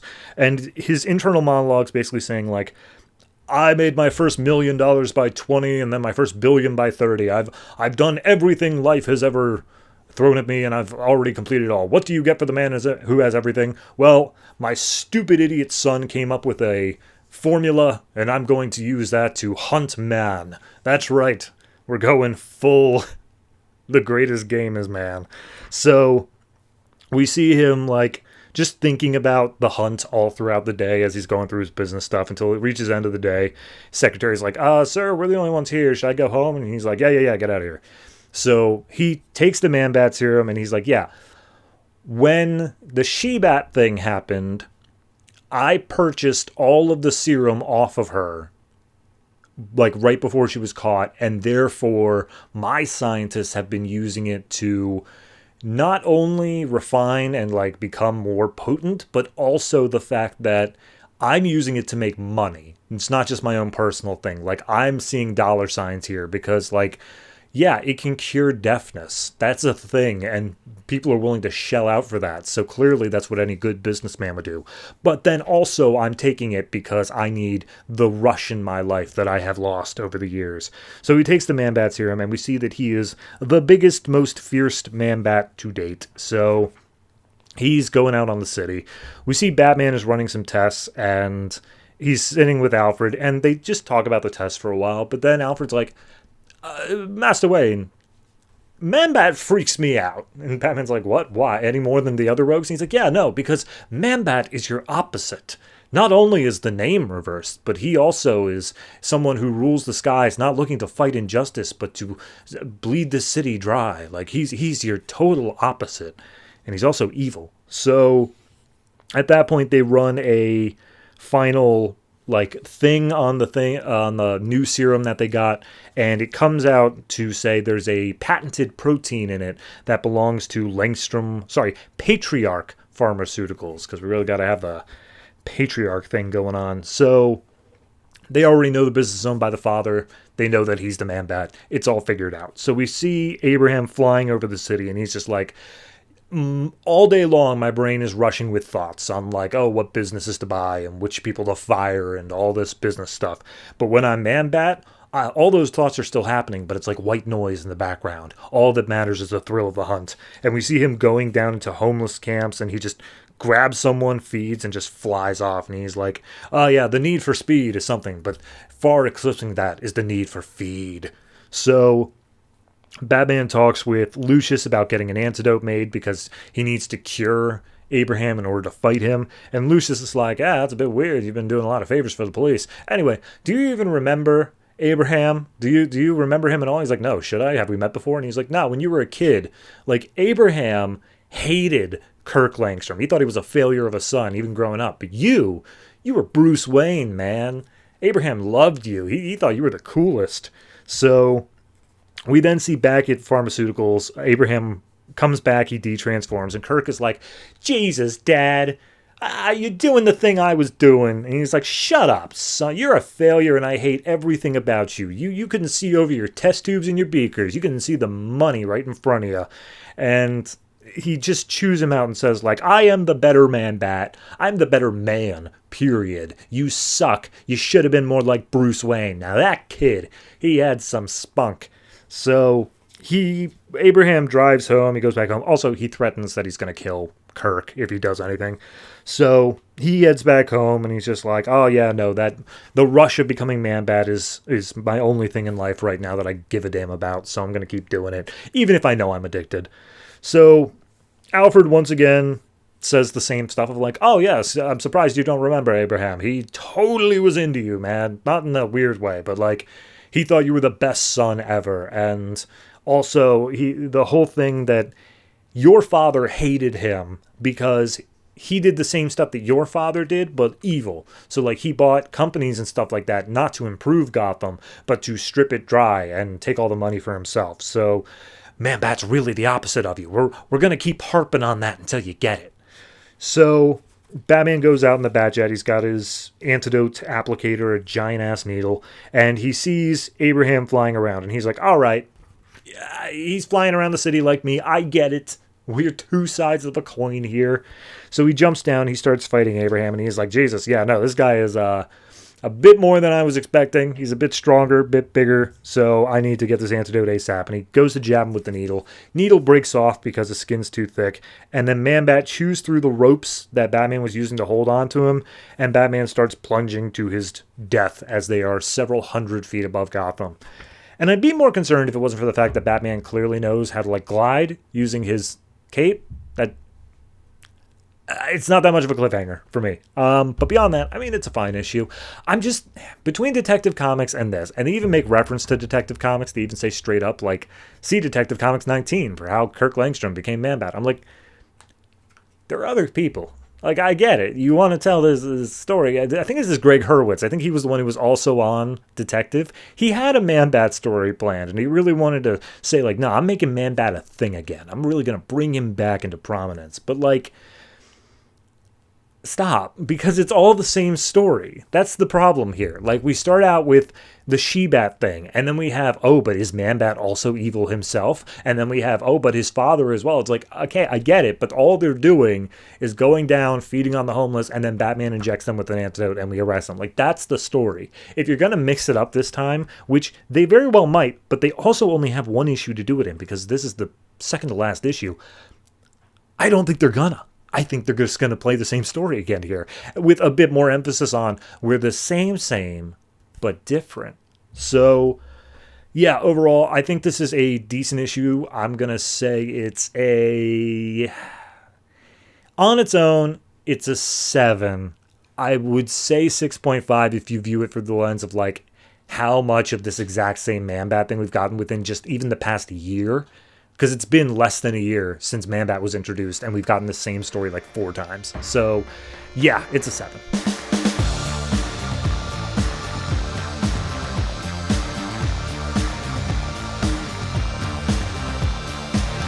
Talon number 16, written by Tim Seeley, art by Jorge Lucas. So, first Tim Seeley issue. It's only 2 issues because next issue is the last one, but picking up after James Tynion stuff, we are back with Calvin Rose in this issue, and we open up with Calvin thinking, light at the end of the tunnel.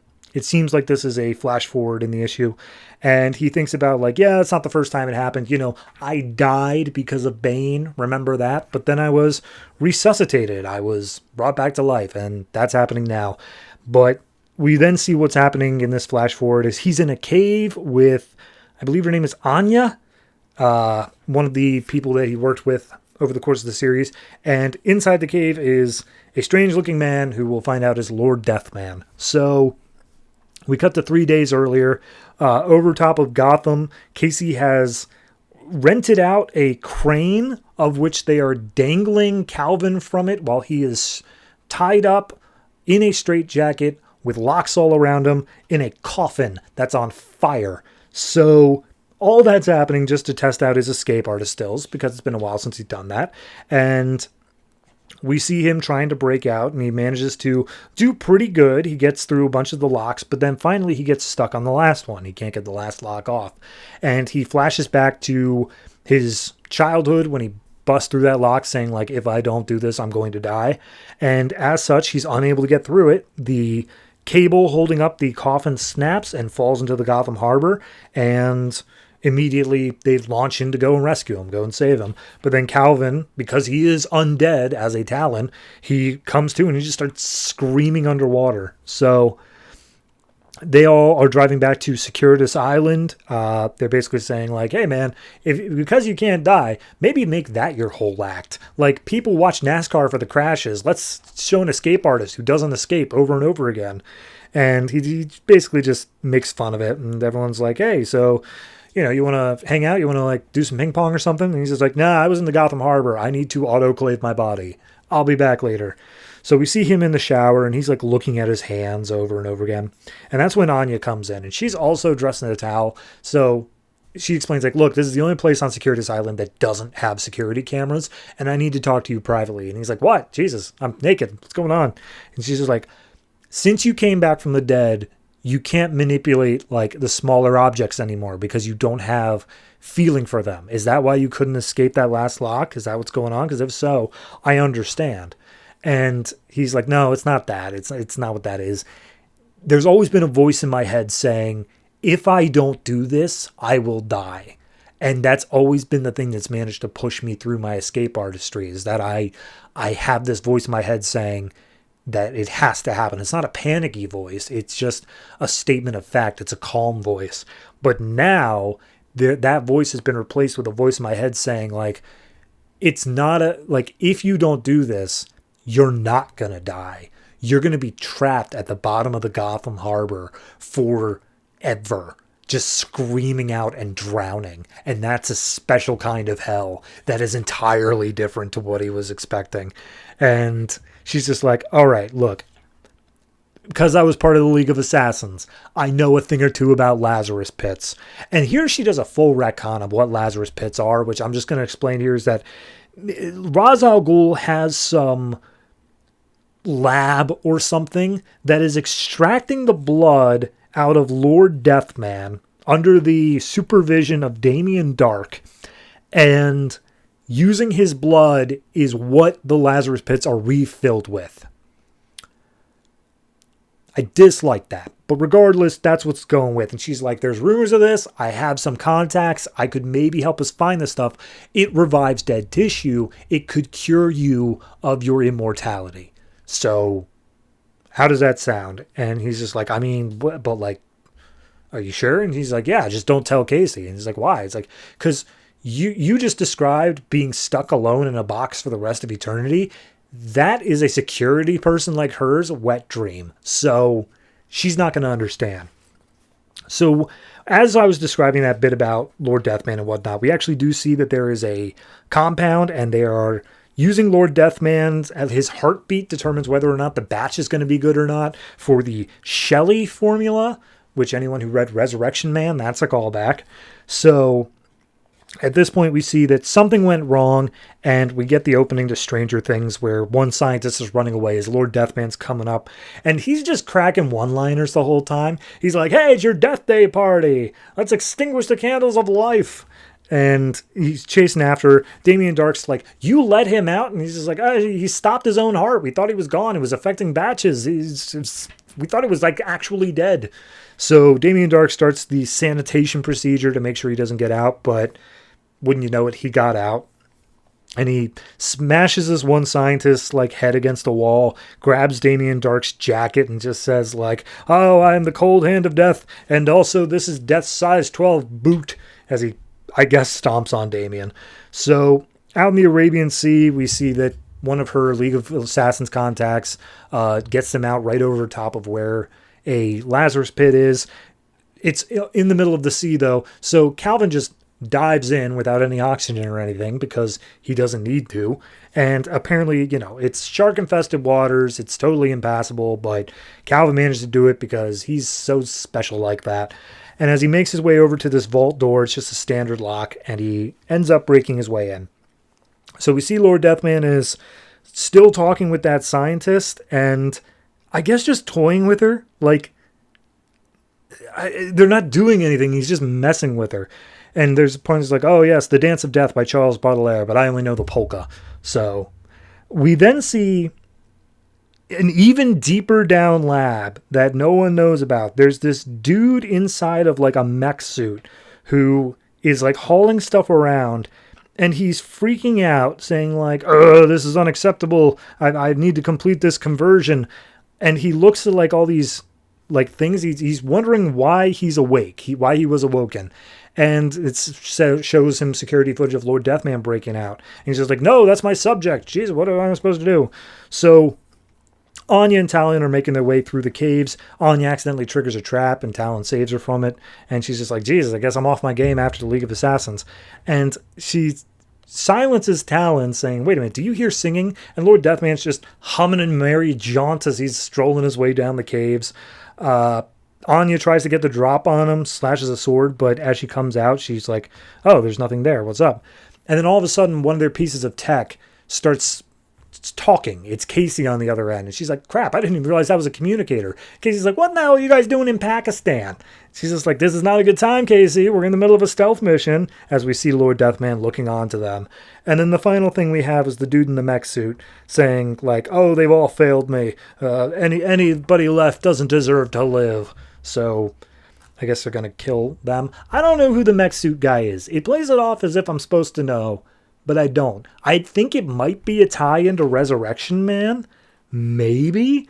I'm not entirely sure. But regardless, we'll figure it out. Or Deathman's fun. He's a fun written character. I think his origins came from like the Batman of Japan, so it kind of ties into the Batman Inc. stuff. But I don't know. He's just fun here. Everything else, I don't like the retcon of the Lazarus Pits, and that is a big mark off. I would not go with that as the canon, but hey, you do you for this specific arc. Beyond that, it's like I'd say it feels like a 7. It doesn't feel like it's a bad issue. It does feel like it's just going to be a quick little one and done arc. And if they knew the book was wrapping up, curing Calvin of his immortality, that's a fine enough way to wrap it up. I'm good with that. But we'll see what happens when we get there. So yeah, 7 for this.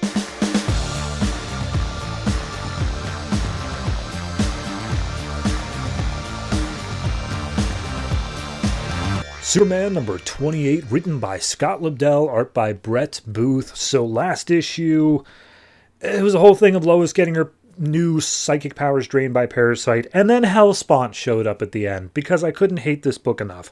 So we open up in Metropolis, specifically Suicide Slums, where Lois and a bunch of other police officers, because she's just there, are being pinned down by gunfire. And Lois is like, oh yeah, no, this part of Metropolis is awful. Metropolis in general, great. Suicide Slum, terrible. And this is typical for that. And as the cops are saying, like, it's okay, Miss Lane, backup's coming, we're going to be fine, Lois is actually still able to hear into their minds and realizes they're thinking, like, there's no way backup's going to make it in time. We're all dead, whatever. So at that point, Lois stands up from behind the car that they're pinned behind, and her eyes glow green, and then she says stop. And in that moment, all of the people firing the guns who are part of this weird, like, cultish gang thing, they all just stop and they give up. So we cut to high above the earth, out where like satellites and stuff are, and Superman was doing some routine scanning, and he came across this semi-translucent door that just showed up. So he knocked on it and he opened it up, and he's like, all right, well, it's just a door. It doesn't lead to anything. Like, there's nothing on the other side. I have no idea what this is about. And then the hologram of Dr. Sciver shows up and says, hey, Superman, I was just about to call you about this door. We don't know what it is either, but we do detect that there's some residual wormhole particles attached to it. So that basically means you can't move it. So it's just got to stay here for now until it ends up eventually doing something. But don't worry, I'll monitor it. So Superman then comes back down into Metropolis, and as he comes down, he x-rays his own apartment for some reason and sees there's someone inside. And he's like, well, wouldn't make any sense for Superman to show up for like a breaking and entering if it's not like a crime yet, so I got to go in as Clark Kent. And he comes out of his bedroom holding a bat, and he's like, get out of my house! And turns out it's Jimmy. And Jimmy wakes up with a startle, and Clark's like, hey, dude, we set your character to be a billionaire and then did nothing with that at all. What are you doing here? And he says, well, you know, having all that money is cool and all, but I kind of want to be back as part of Clark Kent's roommate. So can we keep doing that? And Clark's like, oh, yeah, sure. Stay as long as you like. So at this point, Jimmy notices a bunch of past due bills and just like, dude, I could give you money. I could buy your apartment complex if you want. And he's like, no. Let me do that on my own. And then there's a knock at the door. And he's like, that's weird. It's late at night. Well, who's this? And he opens it up. Cat Grant's outside. And she is ecstatic about something. And Jimmy's like, oh, hey, late night visit from Cat Grant. I can leave if you want. And they're just like, it's not like that, Jimmy. Shut up. So we then cut over to DC, where Sam Lane just finished having sex. And I hate, he's described as athletic. I hate that. So at this point, the narration's basically saying like, oh yeah, he came to DC, he doesn't know what he's in for, blah, blah, blah. And as he comes into the next room where his lover walked off to, there's a guy wearing a mask there who's got her held hostage, saying like, oh, Senator Lane, it's an honor to meet you. And he's held at gunpoint. Sam Lane somehow manages to get a knife into his attacker's hand and then pulls the gun on the guy who has the woman hostage and is like, oh, Gladys, call 911. I got this guy. But the guy's like, oh, but Senator, if you do that, you'll not know everything you need to know about the tower. So then we cut back to Clark's apartment, and Kat's basically describing what happened last issue of they were offered a buyout for $13 million. And Clark's like, no, we're not going to take it. And she's like, well, okay, but like, Clark, I'm poor and I don't like being poor, so we should take it. And then Clark's like, hey, look, you know I'm not much of a blogger. That's not really the way I do things. But like, I believe in not being bought up by big business. I want people to have a choice in how they get their news. And I really believe in your idea, Kat. And Kat's like, oh, you believe in me? That's fantastic. So at that point, Jimmy chimes in like, guys, maybe you don't know like how this works, but like if you're about to be bought out by like a bigger conglomerate, especially in the media industry, it's not because they like what you're doing. It's that you're about to stumble on a story they don't want being told. So we go over to the police precinct where Lois is just getting out after the whole shootout thing going on. Clark is there to meet up with Lois and just like, oh, hey, Lois, how's it going? You were in a shootout. And she's like, oh, yeah, don't worry, everything's fine. And things are very like palpably tense between them. They're not sure what to say. But she gives him a hug and says, like, all right, I'll see you around Smallville. And Clark gets back to trying to interview about the shootout. Then we go to somewhere in the South Pacific. And if you thought Hellspawn was bad, this is now the current residence of the Red Hood and the Outlaws. So we meet up with Arsenal and Starfire, who are just chilling on an alien ship. And the alarm starts going off. Arsenal's eating ice cream, and he's like, what's that alarm? Starfire starts freaking out, saying, like, can it be? I can't believe, not here, not on Earth. And she just immediately rushes off to go do something. So we get one of the people who's shooting out at Lois is in an interrogation cell. Superman walks in doing his best Batman. His eyes are glowing red, and he's like, you got something to say to me? And the guy's like, dude, you're Superman. I'm not scared of you. In fact, I'm not scared of you specifically because our little group has the answer, the means of destroying you and taking back the streets for real humans and whatnot. And Superman looks over into the evidence room, I guess, and inside he sees the thing that they brought in. It's some sort of glass handle that is also somehow alive, and then it explodes, and Superman's like, all right, what was that about? And as he looks through the hole in the wall that was formed, it's Starfire, who's standing there saying, hey, I don't got time to deal with Kryptonians. I'm here to wipe out this thing, or else the planet will not live to see tomorrow. What is it? Who knows? More importantly, who cares? Not a fan of the art. Not a fan of the direction the writing's taken. I remember Superman and Starfire meeting up like a year and a half ago with Hellspawn being involved as well, and we were talking about something to do with like the Seven or something, and it had something to do with the Oracle as well. It's been so long since that story arc, and I'm so glad that they dropped it, but now they're bringing it back up again. I'm kind of pissed off because, like, no, I don't want to do that. Stop it. So, yeah, I don't know. I feel like the idea that we spent 2 issues getting rid of Lois's power, but she still actually has him, but, like, she's not dead. Like, why did we bother with that?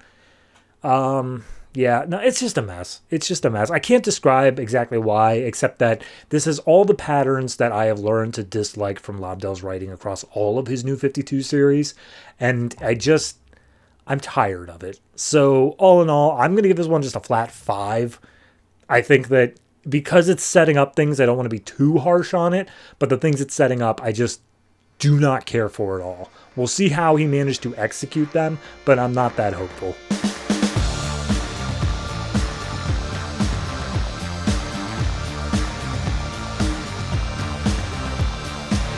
Larfleeze number 8, written by Keith Giffen and J.M. DeMatteis, art by Scott Kolins. Last issue, all of the Lords of House Tuath Dan, I don't know. They said, hey, Larfleeze is a problem. We got to solve him. And then Larfleeze is also on one of their planets and being hailed as a hero because he saved them. So we see Larfleeze sitting on a throne of gold wearing a crown, and he's just telling everybody, more, bring me more stuff. And we see this entire population of this planet just bringing him all of their stuff, and he's like, oh my god, this was genius. Why did I never think to have my own planet before? This is super smart. As one robot steps up, and he's like, King Larfleeze, when we said that all we have we would be willing to give, we meant it more as a metaphorical thing. We didn't expect you to, like, take us up on that. And he's like, I'm sorry, are you telling me to have less? And he's like, well, kinda. So then Larfleeze just bashes his head off. He's a robot, so it's whatever. And he's like, all right, what are you all looking at? Get back to giving me more stuff. And they're like, sir, actually, we're your royal staff. And he's like, did I ask for a royal staff? And he's like, well, no, but we figured we'd be preemptive about it since you want to be a king and all. He's like, all right, so what do you do then? And he's like, oh, well, I'm your royal butler. I'll do whatever you ask me to do. And he's like, butler. Oh, wait. The whole reason I came to this stupid planet was for my butler, and now he's not here. So Larfleeze just immediately zooms off into space, back to looking for Stargrave and the Wanderer, and he leaves this huge crater back on the planet, but all the robots that survived are like, is he gone? Is he going to come back? I don't know. Okay, look, we have very little time here. We have a beacon in our vault to summon a Green Lantern. Let's go get that, and then they'll protect us from Larfleeze if he comes back. So they're going to have a Green Lantern. We then cut over to the Citadel where the lords are meeting at. And inside, like, a prison cell is Stargrave and the Wanderer. And Stargrave is just recounting everything, saying like, oh, there's going to be a meeting on how to deal with Larfleeze and blah, blah, blah. Why are you in a cell? And Wanderer's just like, oh, my family hates me. Like, they think I'm the worst. They don't think I'm worth anything. And that's why I'm kept in the cell. I'm not allowed a seat at the table. And it's just like, okay, so then why did you come to them in the first place? And he's just like, well, because we're family. They were blood that binds us together. And Stargrave is like, that doesn't make any sense. And she's like, you don't get it because you don't have a family. So at that point, a new member of the family pops up. And as soon as she starts speaking, Stargrave is immediately like, I love you. Marry me. I have my children. I need you in my life. Free me from this and I will be forever yours. And turns out this woman is Ardora, who, whereas one of them makes everybody sad and one of them is the chaos personified, this one is love and more specifically like lust. So at that point, she steps up and she's like, hey, Wanderer, I always liked you. I'm not like that part of your family. I like you. And Wanderer's just like, I hate you, though. You're the worst. You're literally the absolute worst. Screw you. And she's like, all right, well, I just want you to be happy. That's all I've ever wanted. And she's like, screw you. You torture me all the time. And she's like, look, I want you to have my seat at the table this time. And Wanderer's like, I'm sorry, what? And she explains, this is petty. This is stupid. I don't care about your orange dog thing. I'm going to leave, and I'm going to let you take my seat. I trust you. I trust your decisions. Bye. So she leaves, and Wanderer's so pissed off. She's just like, God, I hate her so much. And Stargrave's like, I still want her to have my children. Why do you hate her at all? And she explains, well, she has the most power out of any of us. She's way too dangerous. Like, she could destroy everything. And she even has powers over all the brothers and sisters. Like, even now, Wanderer says, I can feel her fingers wrapped around my heart. It's intense. Like, that's just too much. And that much power should not be left unchecked. So, back out in space, Larfleeze is trying to talk to his ring, saying, hey, where's Stargrave? And the ring's like, dude, you told me to shut up. Why should I talk to you anymore? You can't... Okay. You are allowed to use my energy and such like that. I can't stop you, but there's nothing in my contract saying I have to talk to you. And Larfleeze is like, I'm sorry, we have a contract? I didn't even know about that. Show me this contract. And the ring refused to respond. He's like, all right, fine, screw you, ring. So at that point, Ardora shows up. And I cannot describe this image in justice. She takes the form of whatever the person wants the most, their heart's desire. But in Larfleeze's case, she shows up as just a buxom version of Larfleeze, and it's horrifying. So she's just like, yes, melt over my ecstatic oneness. Come to me, Larfleeze. And Larfleeze is like, I don't care about you. Get out of here. And just flies right by her. And she's like, I'm sorry, hold on. What? Everybody wants me. That's my whole thing. How can you not want me? And she's like, I'm looking for Wanderer and my butler. I am oneness of mind. That is all I want right now. And she's like, what? Did you say Wanderer? Well, hey, we can work this out then. I've got something you're going to want to see. So we cut back over to the Citadel. We meet the last of the family. His name is Zum. I don't know what he does, but he seems old and boring. So the family calls the meeting and says like, okay, yep, so we got to deal with Larfleeze. He's a whole thing. Stargrave does a whole bit about using the bathroom. I don't get it. But they basically say, yeah, okay, this dog thing, he has a ring that can turn thoughts into energy, and it's a whole thing, and there are a whole bunch of other cores that do this exact same thing. And Stargrave explains that. And the Citadel is basically saying, like, okay, we have to take out all of the lanterns. That's a problem for us of being able to take over this galaxy if they continue to be here. And that's the point where Wanderer steps up and is just like, guys, look, I get it. Larfleeze is a problem, as are these other lanterns. But the Council of 10 is here. And everyone's like, who cares? They're laughably stupid. And she's trying to explain her point, but everyone's like, nah, screw that. This is why we don't let you sit at the table, Wanderer. You suck. So at that point, Stargrave puts forward like, hey, look, I get it, but Council of 10's like a later problem. Larfleeze and the Lanterns are more of a now problem, so maybe we should go with your family on that. And at that point, Ardora shows back up, And she's like, hey, everybody, guess what? You all were looking for your orange monkey thing, and I have solved your problem right away. And they're just like, what did you do? What is going on? And at that point, Larfleeze leaps in, grabs Stargrave by the throat, and is just like, oh, you stole my butler, prepare to pay the price. And Adora says, this is what you would call betrayal. So, yeah. We got like 3 issues left in the series, 4 issues. I don't know what's going to happen. I have no... This series could literally go any way at once.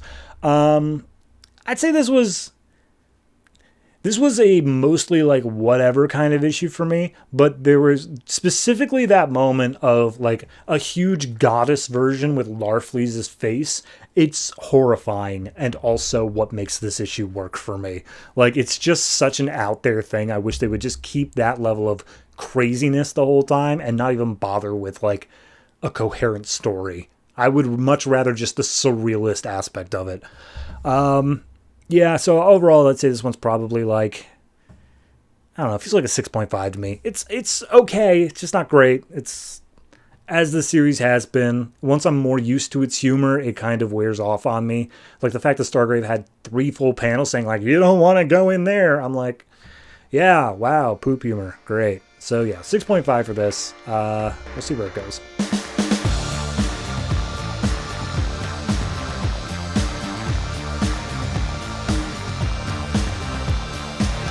Aquaman number 28, written by Jeff Parker, art by Paul Pelletier. So last issue, wrap up of a giant kaiju attack. There's this extra super secret base that's investigating Atlantis stuff. And then there was a guy who's being attacked by sharks outside that base. So we open up with a dude who's been going around Amnesty Bay. And he finally makes it over to Aquaman's lighthouse, and there's a fisherman there being like, oh, they don't come by much anymore. It's cleared off to the public. You can't get in there, buddy. And he's just like, fair enough. Bye, old man. So we cut to Aquaman and his team of Atlanteans as they start heading back, and they're like, okay, so you saw the Kraken thing burn, but you said that it was sending you like mental images or something, and... He said, yeah, and it's still sending out pulses. I still feel it alive, and I'm tracking it to this location. And as they arrive, they find an entire underwater city that was very clearly built by surface dwellers, by normal men. And everyone's like, how in the hell did this happen? We didn't even notice this. How did this happen? And they're like, well, I mean, you know, we were under hostile occupation for 6 months, so a lot could have happened there. So... they see the guy being attacked by sharks outside, and it's just like, well, it serves him right, surface dweller coming down to our area. And Aquaman jumps out of the ship, and he's like, don't be dicks. Let's go save the guy. So Aquaman comes in at high speeds. The base is like, hey, Aquaman's about to ram our base, and so they fire off torpedoes. He dodges one, second one hits, and that's when Stephen Shin comes in, and he's like, bro, he's trying to save the dude being attacked by sharks. Stop hitting him with torpedoes. So... Aquaman gets back to his senses. He goes for the guy. The guy's already being like torn apart. And Aquaman's like, they're in a feeding frenzy. I can't talk to him. I just got to punch him off. And so he punches off the things. All of a sudden, the door to the base opens up. And Aquaman's like, well, this could be a trap, but I have to save this guy. So he gets him in there. Immediately, some doctors are there ready to pick him up. And they bring him to a operating room to save him. And that's when Dr. Shin steps up and is like, hey, Aquaman, wish we didn't have to meet like this. How's it going? And he's like, oh, Shin, what the hell is this place? And he's like, oh, yeah, no. I helped design this place, but, like, this is a response to what Atlantis did and, like, all the stuff that went on there, but I'm not in charge. And as he starts to explain, then all of a sudden, Aquaman gets tons of, like, red laser dots on him, and the big boss comes in being like, hey, no more talking to Aquaman. He's not welcome here. And Aquaman's like, excuse me, the seas are my domain. You have no sovereignty here. And he's like, well, now we do, bitch. So Aquaman is about to, like, step up and be like, look, if you fire on, like, that ship out there or anything else, I'm going to throw you out to the sharks. And he's just like, do it. Let's see what happens. Let's see who's got more firepower. And Shin calms him down, just being like, bro, step back, take a breath, let him do his thing. So... that's really where that part of the issue just ends. I think we get one page later on explaining a bit more, but we cut back up to Amnesty Bay where Aquaman and Mera are just gonna enjoy some time back at the lighthouse. And they walk their way up, and that one cop there named Erica, who is watching their dog, she's like, oh, hey, how's it going? Here's your dog. I was just shooing some people off the pier. Hey, Arthur, are you coming to the high school reunion? And he's like, oh, so they go into their house and they get changed out of their costumes, as best you want to call it.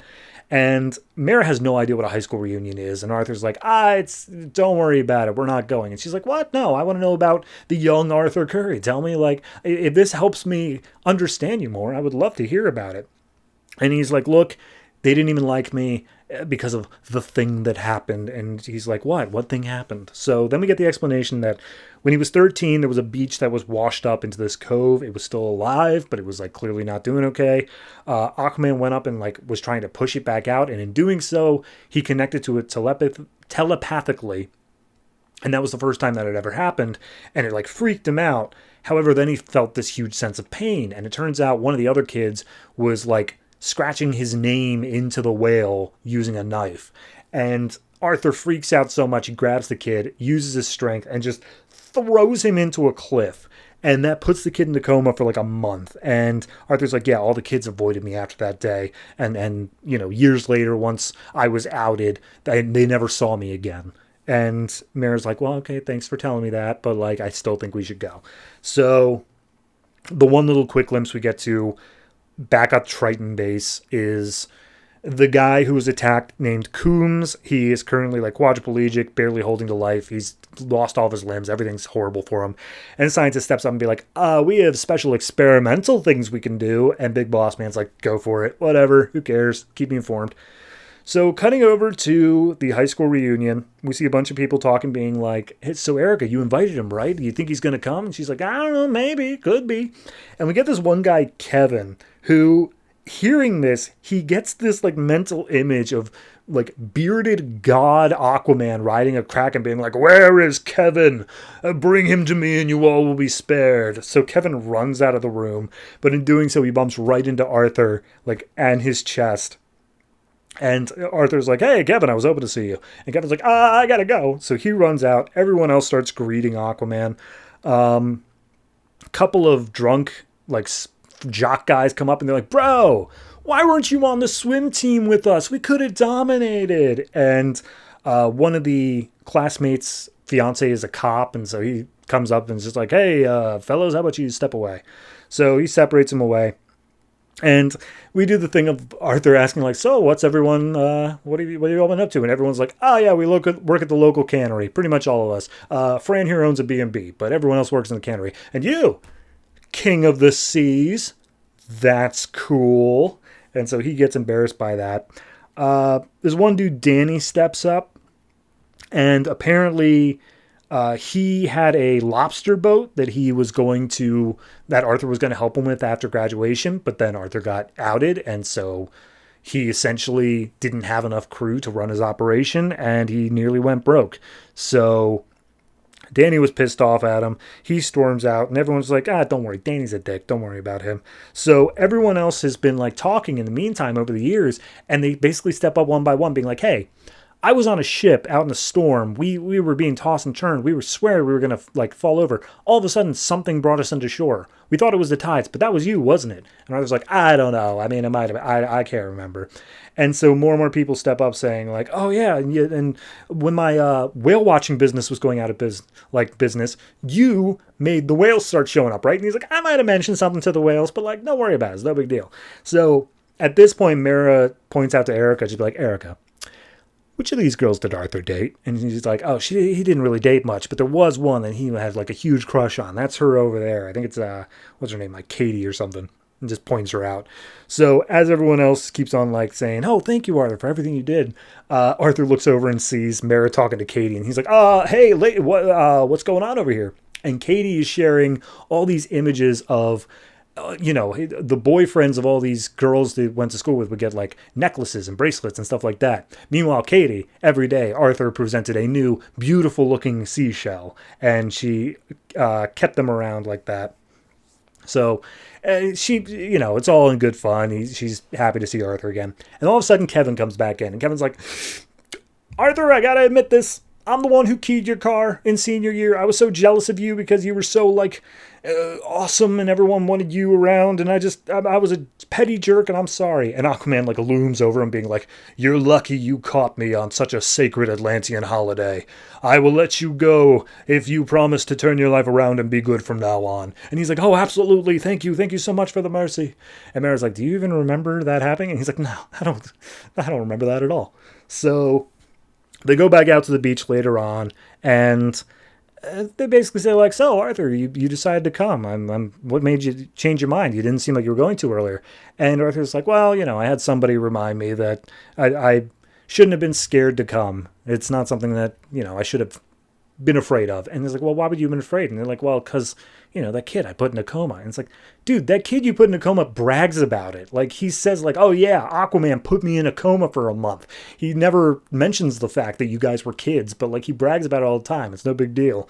So at this point, we then see that the dude who was snooping around the lighthouse earlier on, while Aquaman was out at his high school reunion, he stole Aquaman's trident. He has taken it to some random island where there is an imprint of the trident in some stone, and he's like, this is a key, that is my keyhole, I am going to put it in. And as he puts it in, it says something about, the door is opening, at long last we return. So, oopsie, opened an ancient evil. I like it. Personally, I think I could have done with an entire issue just being the high school bit, but I think it hit on all the points it needed to and made Aquaman just, a really much more relatable character. You spend so much time with him being like, oh, I have these fish powers, or, oh, I have such royal problems, that when they eventually come back and say, like, no, he was a high schooler at one point. I appreciate that. I think it's a well-written issue in that regard. Everything else in there was also solid, but definitely that was my favorite part. So I'm going to give this one an 8. I really enjoy it. I think that it's a good sign for Jeff Parker's run that I am getting these sort of smaller stories out of it, and it doesn't have to be just Kraken destroying a city kind of levels. So yeah, 8 for this.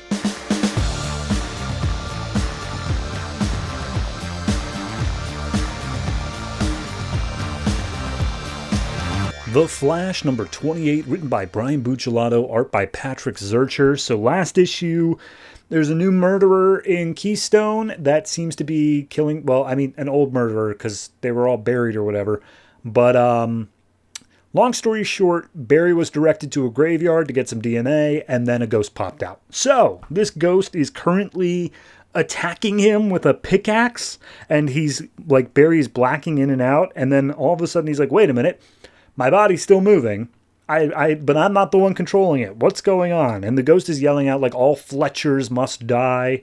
And Flash is speaking, but it's not him. And for anybody who knows anything about comics, or the cover to this issue, it's Deadman. Deadman has possessed his body and is moving Flash around.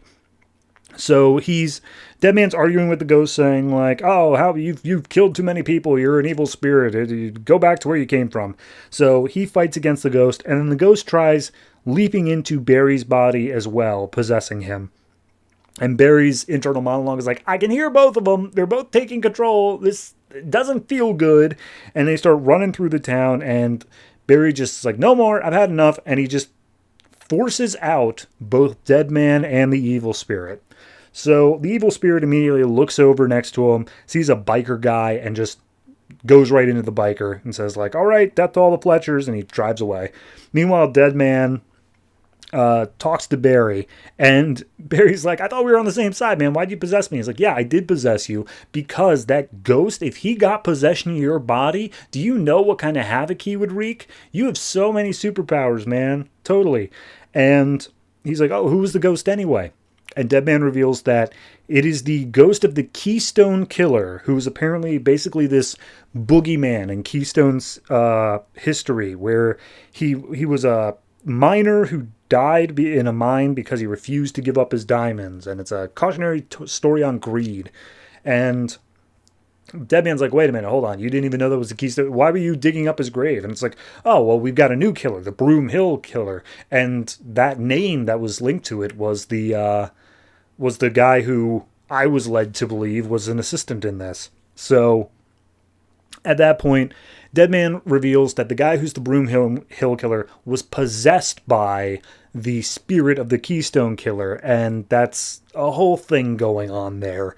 But regardless, Deadman's like, yeah, look, I'm here to help. I'm here to help, whatever. But the only thing that we've got to go on right now, because the spirit has escaped, is that he said death to all the Fletchers. So what does that mean? And Flash reveals that the founding, people, the founding family of Central City are the Fletchers. So time to go to the library and figure out what that means.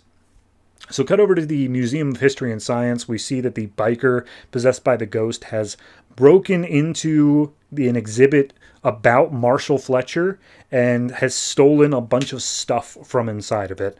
So over at Iron Heights, we go to the guy who led Barry there, the guy who committed some of the murders, and Deadman possesses him. And in doing so, he's able to relive some of this guy's memories. And he explains, well, he relives some of his memories, but the memories are also from the ghost, when the ghost was possessing him. So he's actually reliving the ghost's memories. And the ghost apparently, so there was a thing where two miners were trying to make their way out to California for the gold rush. They couldn't make it the whole way there. They got stuck in what would eventually become Keystone.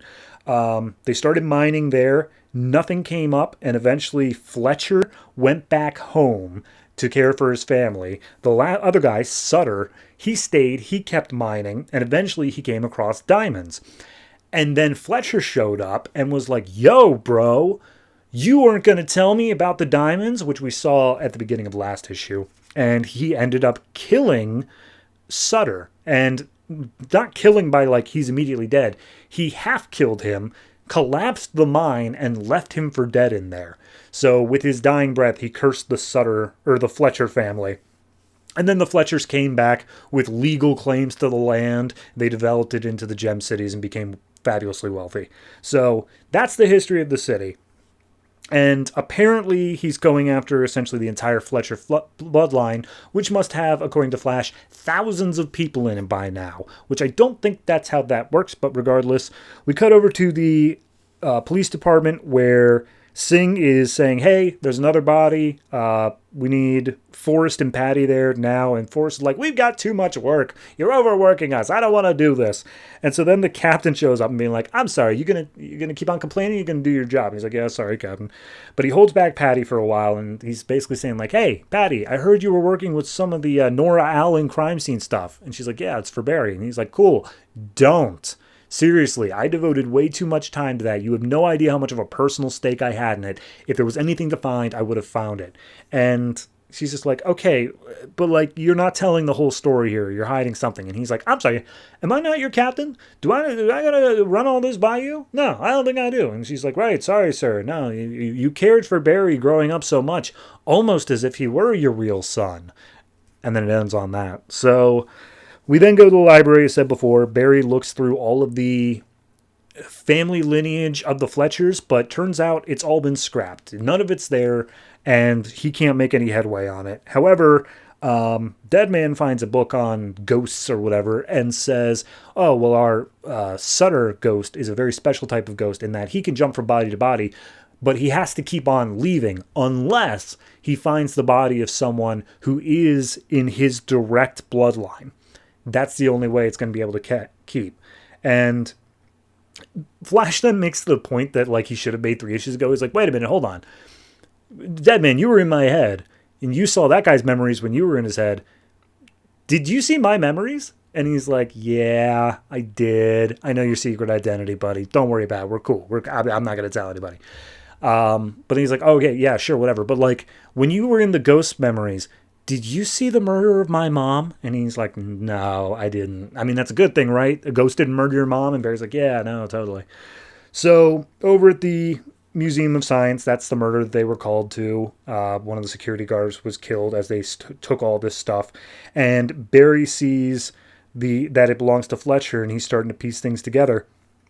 And Patty's asking about, hey, what about that DNA you said you were going to get me? And he's like, oh, don't worry about it. It's not going to work. And he's like, how do you know it's not going to work? We haven't even tested it.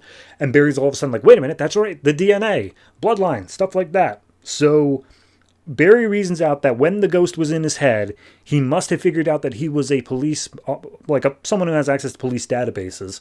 and therefore could run just a search in the system for all Fletchers and get a full list immediately. So he knows he has to go protect the police database. As he goes in, he sees a few cops have already been knocked out or killed. And then inside the, the lab or whatever, is Singh holding a pickaxe surrounded by tons of bodies of lab techs. And Singh has killed all of them. And Flash is like, what did you do? So, yeah, no, big change in the issue there. Singh's now a criminal. I enjoy this issue. I think it's fine. I think it's an interesting backstory to say, why are the gem cities called the gem cities? Of saying they're actual, like, it was built on diamond deposits, and that's a reason why everything's just kind of great for them there, because they've had so much money. But there is this dark, seedy underbelly to it. I think it's an interesting concept. I'm not sure how I feel about it being like an actual literal ghost. I don't mind the crossover with Deadman. It works just as fine as anything else. Although, didn't Deadman used to be like unable to be seen or heard unless he was possessing someone? At this point, Flash is just talking to him as if he's just floating there. So, I don't know. A little bit of inconsistency. But beyond that, it's still like a solid 7. It's a fine issue. It's definitely a status quo change. And I think that's the biggest thing I like about it, is that it's actually managing to shake up, like, oh, there might be consequences from this. Of saying, hey, this is... Singh has killed this guy, and also whatever's going on with the captain and Barry, and the fact that Captain was clearly sleeping with Nora. So, yeah, a lot of big swings. Hopefully it lands whenever this arc wraps up, but I'm going to give this one a 7.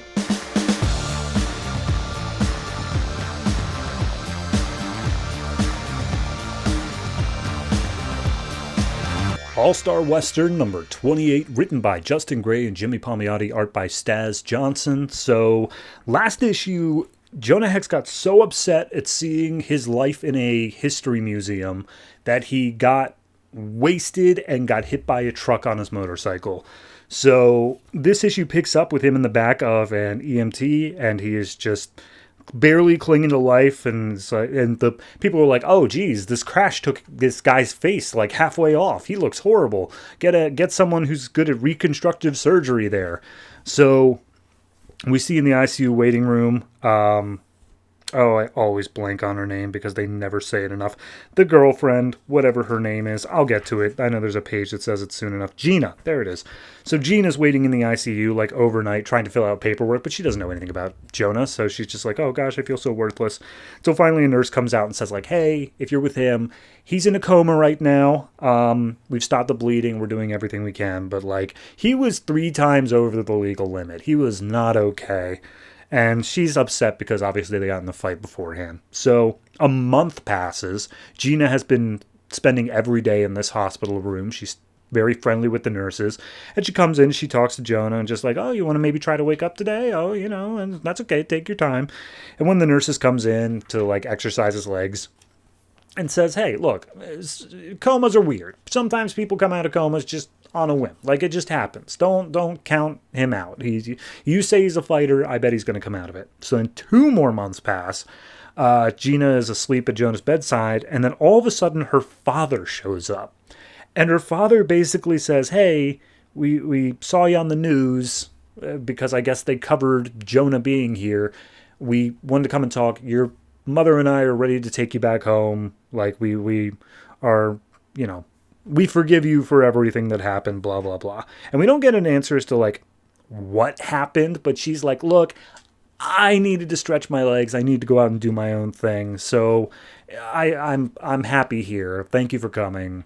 Bye, Dad. Love you. And so some more time passes, and it seems that just on a whim, just happenstance, Jonah wakes up. He rips out his IV. He sees a picture of Gina next to his bed, and then he gets out of bed and stumbles out into the hall, and one of the nurses is like, oh my God, someone call a doctor. What's going on? So they get Jonah back in his bed. Gina comes and she's like, oh my gosh, Jonah, you're alive. And she basically tackles him down. And the doctor's basically explaining to him like what a coma is because he's unfamiliar with it. And he's like, look, here's the thing. You had significant facial damages. We did what we could to be able to fix that. But, like, there might be some nerve damage or stuff. But you're ready to have your bandages off. And this whole time the bandages have been on. And Jonah's like, okay, hey, I want a steak. And Gina's like, done, totally. So I guess the next day, the plastic surgeon comes in and says, all right, look, we took out your stitches. Everything is healed up. But like, you were bleeding intermittently. And that's the whole reason the bandages were left on. Not so we could keep it a secret from the audience. Definitely not that. So he takes off the bandages, and Jonah is now perfectly symmetrical. His face is handsome and rugged. And he's just like, oh my gosh, how did you do this? What's going on? And he's like, okay, but like, you can see out of your eye? Because like, that eye was really hard to fix. And he's like, yeah, no, I have perfect vision again. It's weird. So at that point, Jonah's kind of speechless, and Gina's trying to talk him up, being like, all right, yeah, you're looking good. And he's just like, yeah, when can we get out of here? She's like, oh, noon tomorrow. And Jonah says like, look, if we're leaving tomorrow, I just have a favor. I need to be alone for the rest of the day. Like, come back tomorrow when it's time to leave, but I need some time alone. And he does, like, a little bit of self-reflection, and we see him down in the cafeteria. There's a guy who is handcuffed to one of the benches of the hospital. He's trying to run through the cafeteria, punches a couple of cops in the face, and he's trying to get his way out of the handcuffs. And Jonah just stands up, picks up one of the cafeteria trays, and just throws it at him, hitting him in the throat. And he's like, shut up, I want peace and quiet. And then he grabs one of the nightsticks from the cop and just starts beating the guy up. And when the guy's finally knocked unconscious, he turns around to the crowd and says, like, anybody got a cigarette? And everyone just tosses him a lighter. So he goes up to the roof to smoke it. There's another guy who comes up. I don't think we're familiar with him. And he just, shares a smoke break with the guy. Guy says, like, oh, what are you in for? He's like, I got in trouble for mixing whiskey and motorcycles. And they makes a joke about saying how they think he was trying to kill himself. And he's like, well, you're up here on the roof now. You're thinking of trying again? He's like, nope, but I'm thinking of throwing you off. And the guy just laughs and says, like, funny guy. So Gina's doing the paperwork, takes some prescriptions home. Jonah's ready to bail out. As soon as they're about to walk out the door, a cop stops him, though, and says, like, Mr. Hex, before you leave, this is your summons for driving under the influence. And he's like, driving under the what? And he's like, don't worry, officer, I'll explain it to him, says Gina. So at that point, Gina reveals that she used some of Jonah's money to buy a car, and she's willing to drive it. But before they get in the car, who shows up but Booster Gold? And he's like, hey, Jonah, been looking for you, buddy. How's it going? And so Booster's wearing a cowboy hat. Jonah takes it for himself and then punches Booster in the face. And Gina's like, do you just punch everybody you know in the face when you meet him? He's like, oh, I didn't punch you. And Booster's like, yeah, okay, I guess I deserve that, but here. And he hands out a briefcase which holds straight up, like, old-timey, from the era, Confederate clothes that are in good condition. And he's like, yep, I'm here to send you back. And Gina says, I'm going with him. And Booster's like, that's a bad idea. Like, you may think you can, like, rough it back then, but it is a lot worse than the movies say it is. And she's like, I'm not afraid of that. Go ahead, send me back. I'm going to do it. And so Booster's like, all right, fine, whatever. So he sends both Booster and Gina back in time to the Old West. But wouldn't you know it, he screws it up again and sends them out into the middle of the desert without, like, any water or shelter or anything.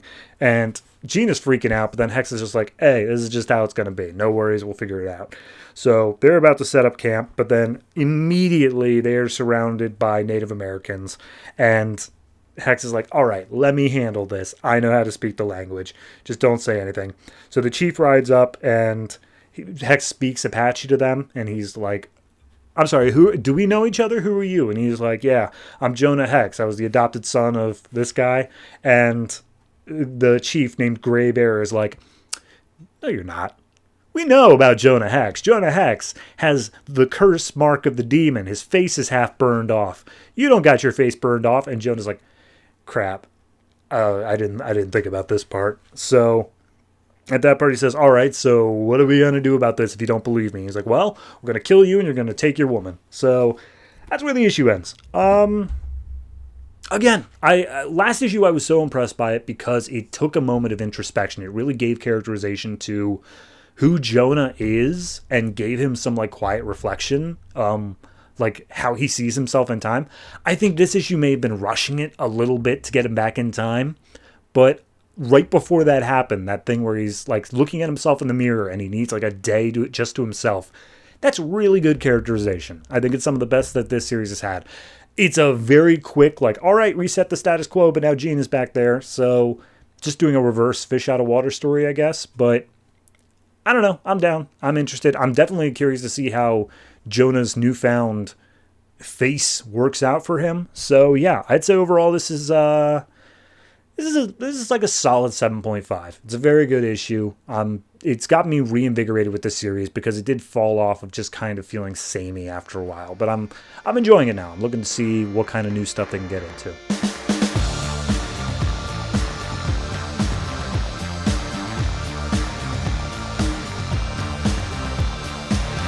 Teen Titans number 28, written by Scott Lobdell, art by Tyler Kirkham, with Scott McDaniel doing breakdowns, whichever way you want to clarify that of writing or art. So, last issue, Kid Flash, he started his master plan, which it turns out the whole thing is that he got captured here. He's being set on trial because he knew it would bring a whole bunch of like high-ranking political figures all into one place. And then his guys are going to come in and just slaughter them all. Just straight up terrorism. So we open up with Superboy flying a bunch of the, I'm going to call them rebels. A bunch of the rebels just like out into deep space. And they're like, oh, you can't breathe. You're going to kill us. And he's like, sorry, boys. The power of the sun's gravity is too strong. We're all going to die out here. And they're like, what? And he's like, nah, just kidding. And he throws them into the sun anyway.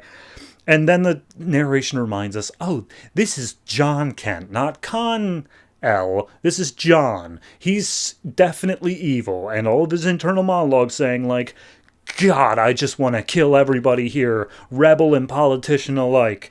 And I'm dying because my Kryptonian DNA, blah, blah, blah. Just, it's going on. So the rest of the issue is basically just the Teen Titans are trying to insert themselves into the middle of this fight between the rebels and the politicians and not trying to let anybody die. And we see that Wonder Girl is using her lasso on some of them, and then one of them like somehow turns it back around on her. And she's like, oh, I was always curious what would happen if my lasso was used on me. It turns out my armor's protecting me for now, but we'll see for how long. And we see Kid Flash is the one who's doing it, and he's just like, stop. Just, Teen Titans, stay out of the way. Stay out of all this. This does not concern you. And the Teen Titans, of course, respond with like, no, that's not how we're doing it. We're going to save as many people as possible. So at that point, what's her name? Kieran, Solstice, she blasts Bart, and Bart's like, seriously, you are the one person that, like, I really don't want you involved with here. Just turn around, go away. And she's just like, we're sorry, we can't just step aside and let you do this. So he goes to charge Solstice, and she blasts him with, like, a light thing, being like, you know, you are fast, but you're not faster than light. So, yeah, I got you up on that.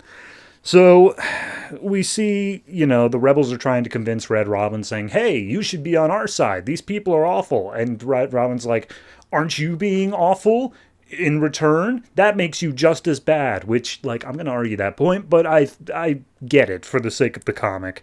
So at that point, Brain 3 is fighting side by side with Robin, which I guess directly says the point as to whose side he's on.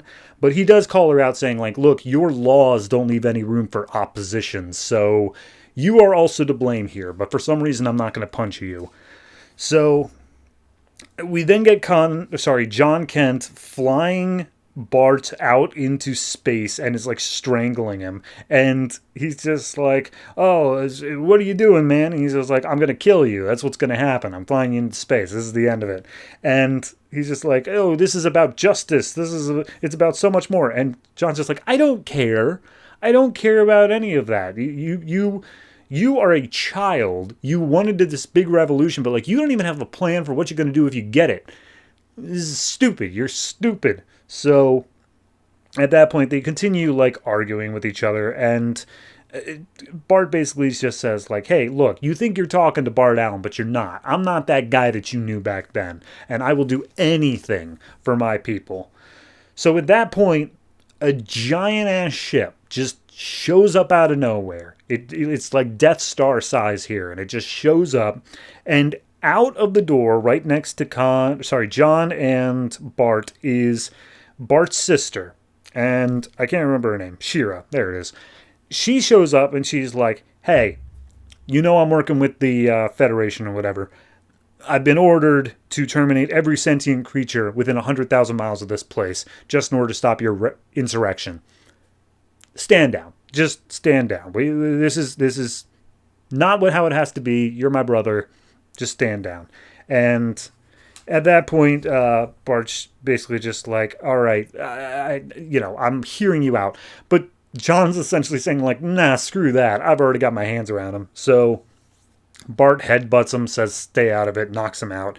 And he's just has a heart-to-heart with his sister, saying like, look, Mom and Dad, they died for this. And he's like, no, Mom and Dad died because they wanted prayers from an imaginary god, but that's not what the Federation's about. And he's just like, no, come on, that's the memory of Mom and Dad. Don't do them dirty like that. I have powers. I can do this, please. And she's like, look, you were a kid. You shouldn't have had to go through that. That was awful. But, like, you can't do anything to change what happened. You can only change what's going forward here. Don't throw away your life like this. This isn't what Mom and Dad would want. And eventually, Bart's like, okay, yeah, I get it, fine. So he goes in with his sister. The next day, they reestablish the trial. And essentially, the sister's like, look, I would like to claim leniency. I represent the Federation. It's I just ask mercy on behalf of my brother. And the council's like, screw that. Look at everything he did. This place, everyone's dead. Screw that. We're ignoring the fact that he pled guilty and worked with us because it was all just a ruse to get all these people dead. So not only are we going to sentence him to our most heinous punishment, but we're going to do it happily. So he is sentenced to a life of hard labor on the planet of Tekron-Galtos, no parole, and he's like, all right, yeah, I get it. That's my sentence. So Teen Titans step up and they're like, hey, no, we're not going to let this happen. And Flash just shoves them off. He's just like, look, guys, I lied. I did really care about all of you. You all were like good teammates for me. And like these people are time travelers. You break me out now, they're just going to hunt you through time. It's not going to work out. Just, you got to let me go, okay? And everyone starts, they're sad. They're saying their goodbyes. For some reason, John's also like being all sad about it. So at this point, though, Solstice steps up and is like, no. I refuse. You're going to have to lock me up with them. And Bart gives like a long speech about like, oh, we were great together, but you got to let me go. And she's like, you don't understand. I was a murderer before I met you. I was a bad person in these Cullings. And you got me out of there. I'm not going to give you up. So, yeah, I'm coming with you. And the council's like, you didn't even commit a crime. We can't punish you if you didn't commit a crime. And she just blasts one of the council through the chest and says, like, there, lock me up. So, yeah, that's that. It was fine. It was an alright issue. I don't really care that much about it. I do want to point out one thing is that Tekron-Galtos, we established, I think it was in a very recent issue of Just League 3000, is actually just Earth in the future. Like, it's a crap hole version of Earth, but it is just Earth. So, not the worst punishment, I guess. Beyond that, it's an alright issue. It is mostly just philosophical things of like, oh, but who's really in the right and who's really in the wrong? But, like, it very clearly picks a side of the establishment because working outside the rule of law is just bad entirely, and that's... I'm going to fight that point. But regardless, it's an okay issue. And it leads on a pretty good note there because I think next issue is the second to last. So we're almost done. I'll give this one I'll give it a 7. That sounds wrong. I'll give it a 6.5. It's 7 sounded wrong as it exited my mouth. 6.5, much better. So yeah, it's wrapping up. We're seeing the final parts here and how the Teen Titans are all going to be torn apart by the end.